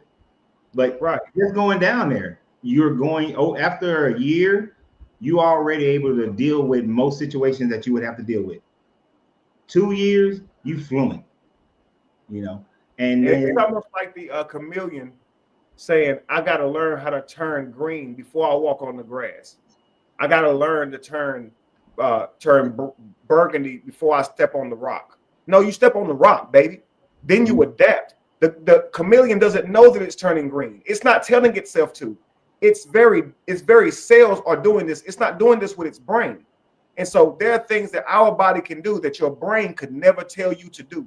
So I always tell people this, man. We are likened to the riddle of God, having all knowledge, but also forever growing and learning. We're born having all knowledge. Is it in your head? Is it in your brain? No. But you're born knowing how to send blood to an injured spot and heal it. You're born knowing how to stretch and grow your bones. You're born knowing how to make your heart beat. You're born knowing how to hit puberty when you're supposed to hit it. You're born knowing how to create a baby inside of yourself. You're born knowing how to create milk inside of your breast when you hear your baby crying on cue. But this information is not in your damn brain. School can't teach you this. So what I'm telling you is you actually do have all the knowledge in the universe. It's just not in your brain. It's in your every cell. Every DNA strand has this knowledge. And if you don't put yourself in the cold water, you won't adapt to the cold water. There's no way to learn it if you don't throw yourself in it. That's life, man. You can't learn it if you don't do it. That's why I keep saying, Lorenzo, it's in due time. You can't learn to work out before you go to the gym. You don't know what soreness is like. You don't know what repetition is like. You don't know what discipline is like. Only the gym can teach you that. Only taking on the burden can teach you that. You can't learn it. If I say I'm going to teach my son all about discipline before he work out, that way he'll... Discipline ain't something you can teach. It's an experience, bro. Get your ass up when you're tired tomorrow and go anyway. That's how you learn discipline. You can't talk about discipline. You can only see it reflected in a person's body. When you see them look good, you know they got discipline. Other than that, they just talking. Let's be real. Yeah. And that's why it's important that everybody who's contemplating this move, you have to really, like I said way earlier, you have to really understand, you have to develop your why you're going. Don't think so much about what you're going to benefit and how you're going to do it. Just focus on your why. Do I want a healthier lifestyle? Do I want a less stressful lifestyle? Do I want to be free of the American way of living and de-stress? Do I just want a better situation for my generations? Solidify your why, and you'll do the how and the what at that point, because the how and the what is, like I said, it's the easiest part, but when you have a why, like, I need to get out of this country, I just want to live a better life. Oh shit, here's the opportunity. Oh, all I need to make is this amount of money. social media wise, let me figure that out. You'll figure it out and you'll do it. And then you'll get your everything set up and bam. Next thing you know, you're there. And you're satisfying your why at that point. And then when you're there, you're going to figure out other things that's going to make it even better. That's going to make it fit for you. So just get it in you why you want to do this. Like Kevin already knows why he want to do it. That's why he's leaving next month. You know, that why came about months and months and months ago. I don't know how long ago it's been since this hit you, but that why has already been there. And here it is, he's about to leave. About to leave the shores of America and go and do the damn thing. So the only thing holding you back is you from doing this. Right? And it's going to be better. It's much better than America. You know, you stop creating these mental blocks that stop you, because too many people have demonstrated how things like this can easily be done. It's not as hard as anybody is thinking that it's going to be. There'll be some challenges, yes, but the only reason you're comfortable with the challenges that you're facing here in America is because you're used to them. So get uncomfortable and let's get this thing going, and let's get going, because some of y'all are ready to go now. I'm curious, in the comments, if you are serious about this, say so in the comments.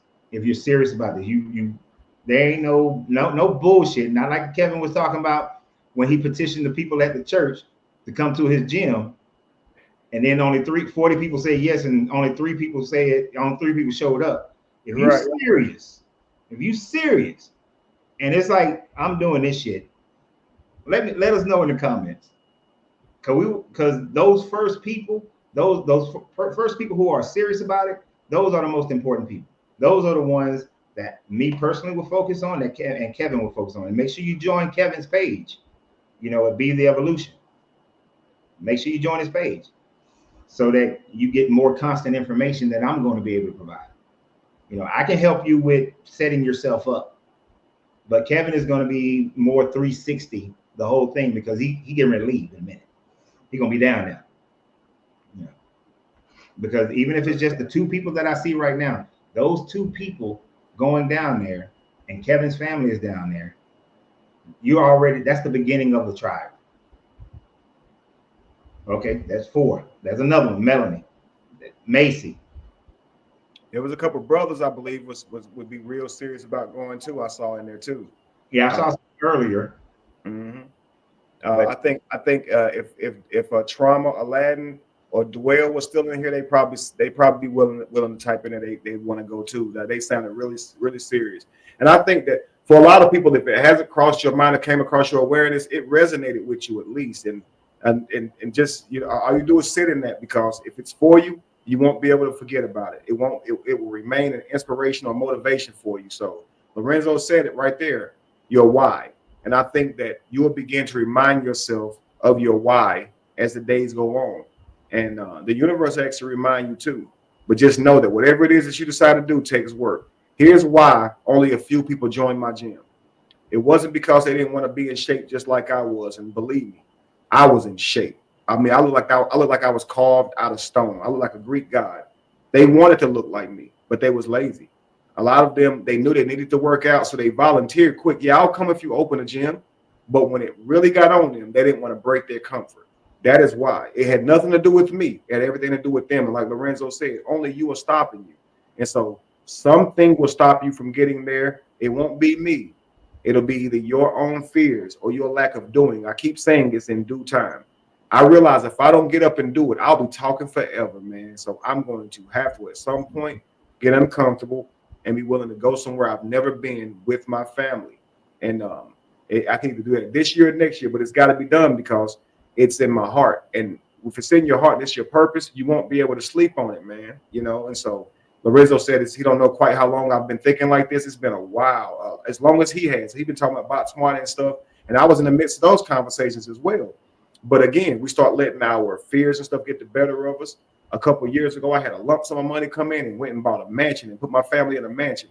Not for the sake of it being a mansion, it just happens to be based on the square footage. it's still very decently cost. And I didn't buy cars or anything fancy, so we still live within our means. Yeah. But that money could have very well been spent going to Colombia or something like that. If I'd have used it for that, I still have some of that money in the bank.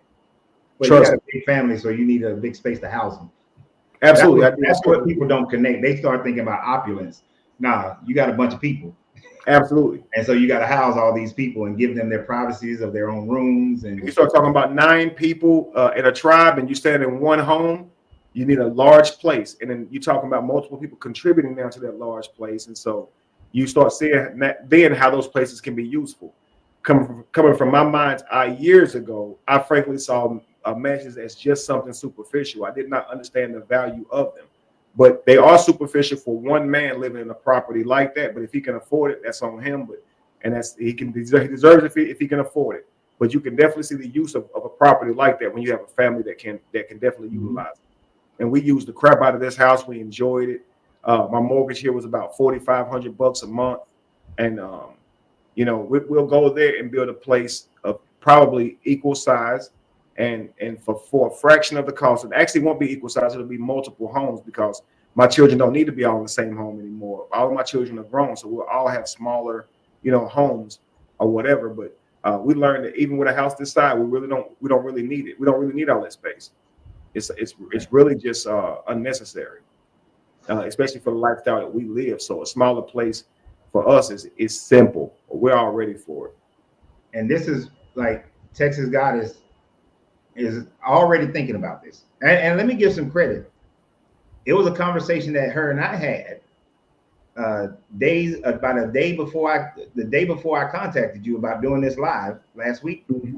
It was a conversation that her and I had that brought this on because I heard your video, she heard it, and she was like, I need more information because I want to jump on this. So it's been resonating with her, right?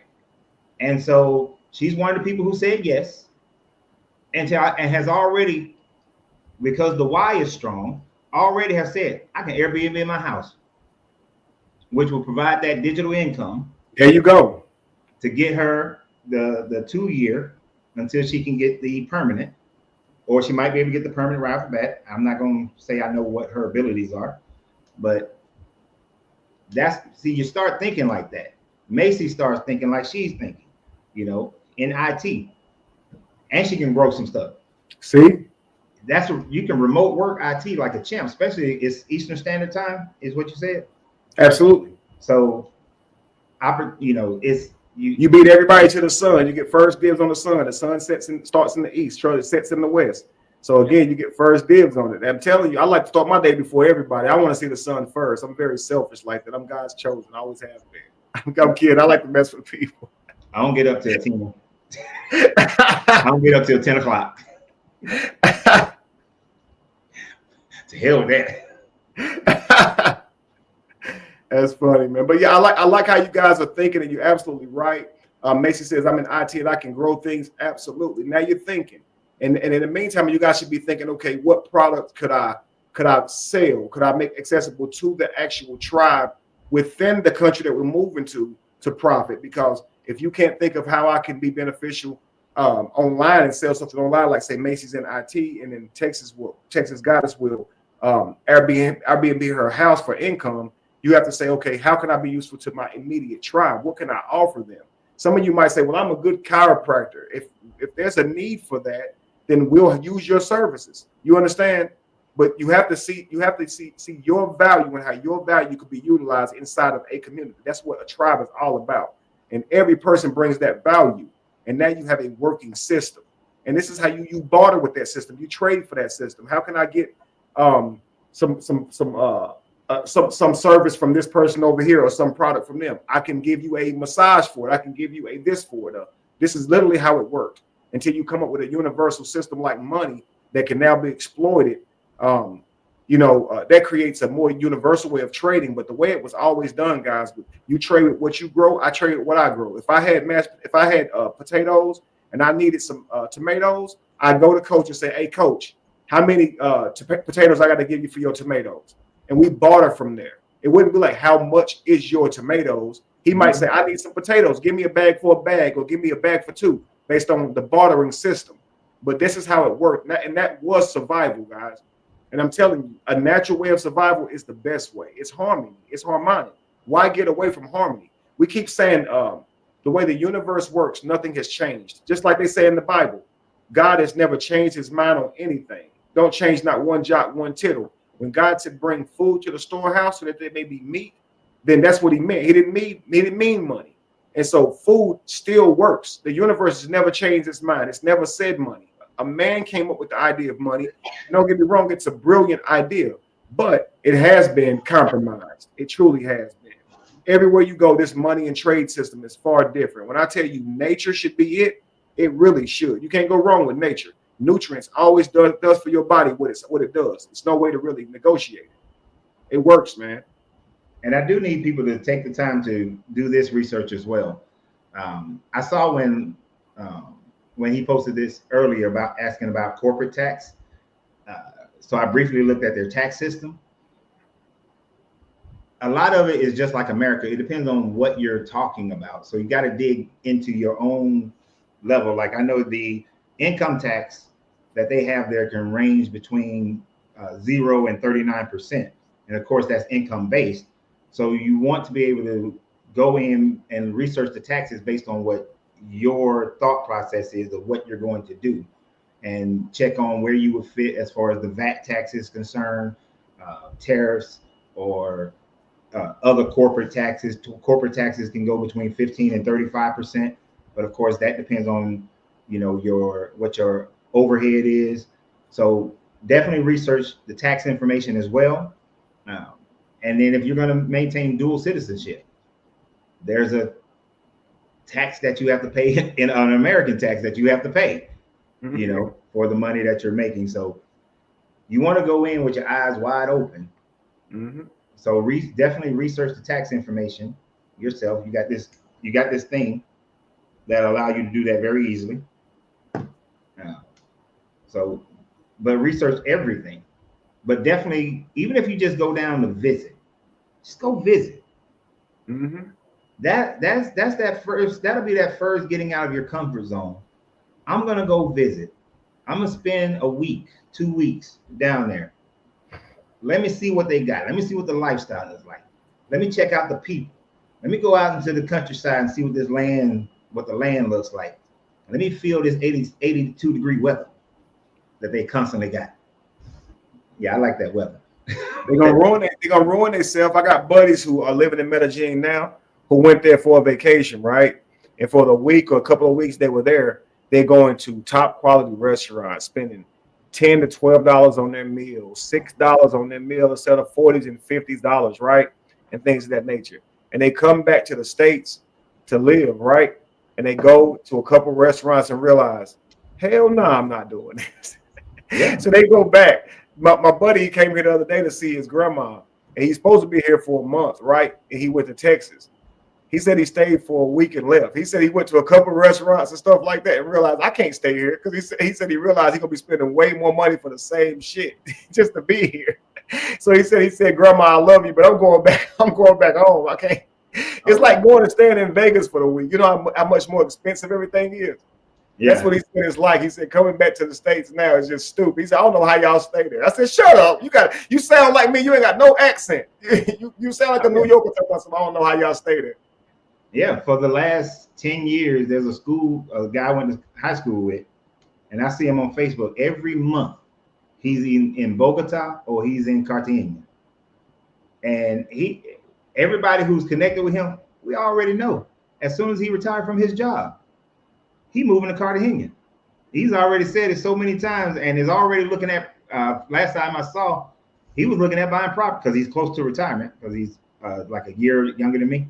Yeah, he's looking to buy in Cartagena, because he knows he's not staying here, because his money goes further. He enjoys life better, there than he does here. Absolutely. And I wanted to say this too. I'm sure you're working your way to closing. I want to thank you for your time, Lorenzo, and I want to. Yeah, it's been almost 3 hours. To you and your channel too for not being able to make it yesterday. Me trying to sell my furniture and things like that and get all my ducks in a row. it just completely threw me off. And I began thinking that it was your later week show versus your earlier week show. And I saw you trying to get your show together yesterday, and I hate I put you through that, man. I'm so sorry. And so thank you again for having another great bill with me today. And because you didn't have to do that, brother. Yeah, you're very professional when it comes to what you do, even though you work for yourself. And I think anybody who's using you for your time or working with you should respect that. And so I just want to apologize formally in front of you and your page on missing that yesterday. I appreciate it.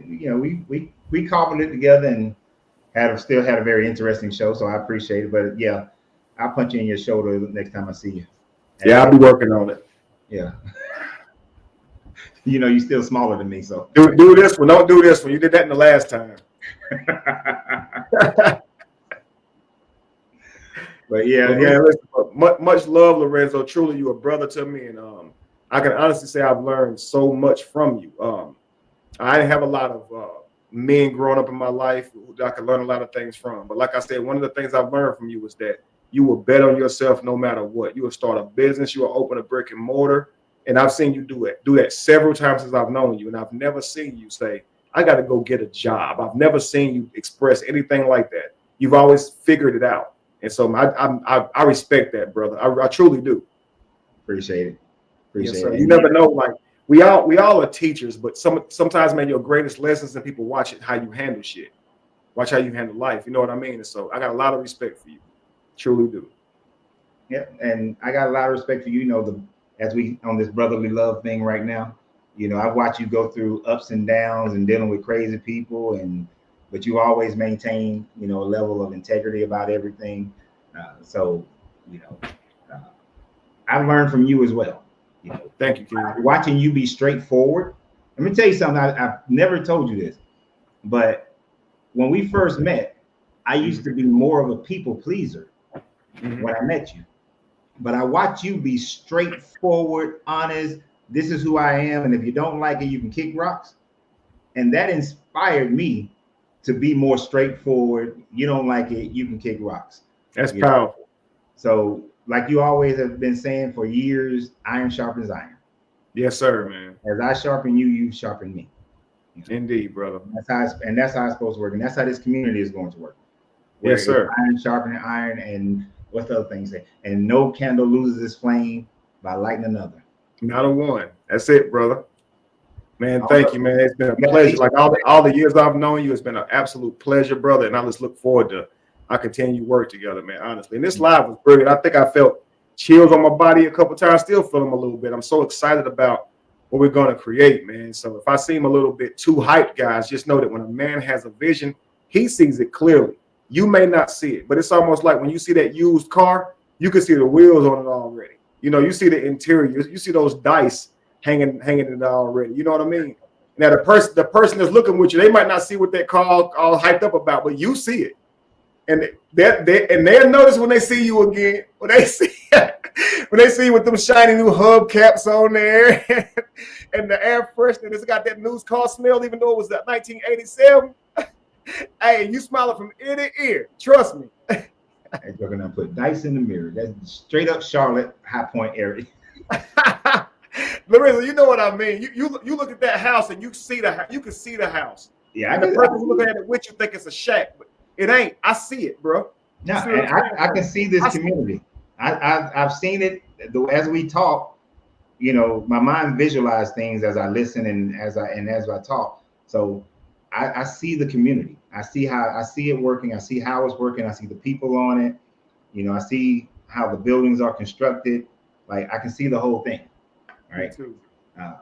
And now it's just a merging of what I see to what you see. I don't mind being a lieutenant. I don't ever have to be, the captain. I can be a lieutenant and be perfectly fine with that.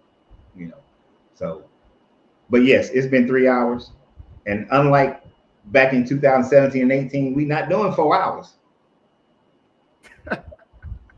Normally I go 2 hours, but my wife brought me a second cigar. Ain't she sweet? And some tequila. So, but I'm gonna go sit on this couch and enjoy my cigar and tequila with her because she got her cigar and tequila. So I appreciate you for coming on the show. Definitely want to have you back on again. for this subject matter as we do updates, but you know I want to have you on for the other subject matter as well. You got it, brother. For some deconstructing. Because I know a lot of people in the audience was like, damn, we talking about deconstruction. I know they were hyped for it, but that ain't the subject matter for the day. Oh, yeah, you got it. And have good night for me, man. I love you guys, and I'll see you guys soon. All right, hug the family for me as well. Indeed, brother. Peace to y'all. As always, you got to free yourself to be yourself because your greatness is non-negotiable. Good night. Powerful.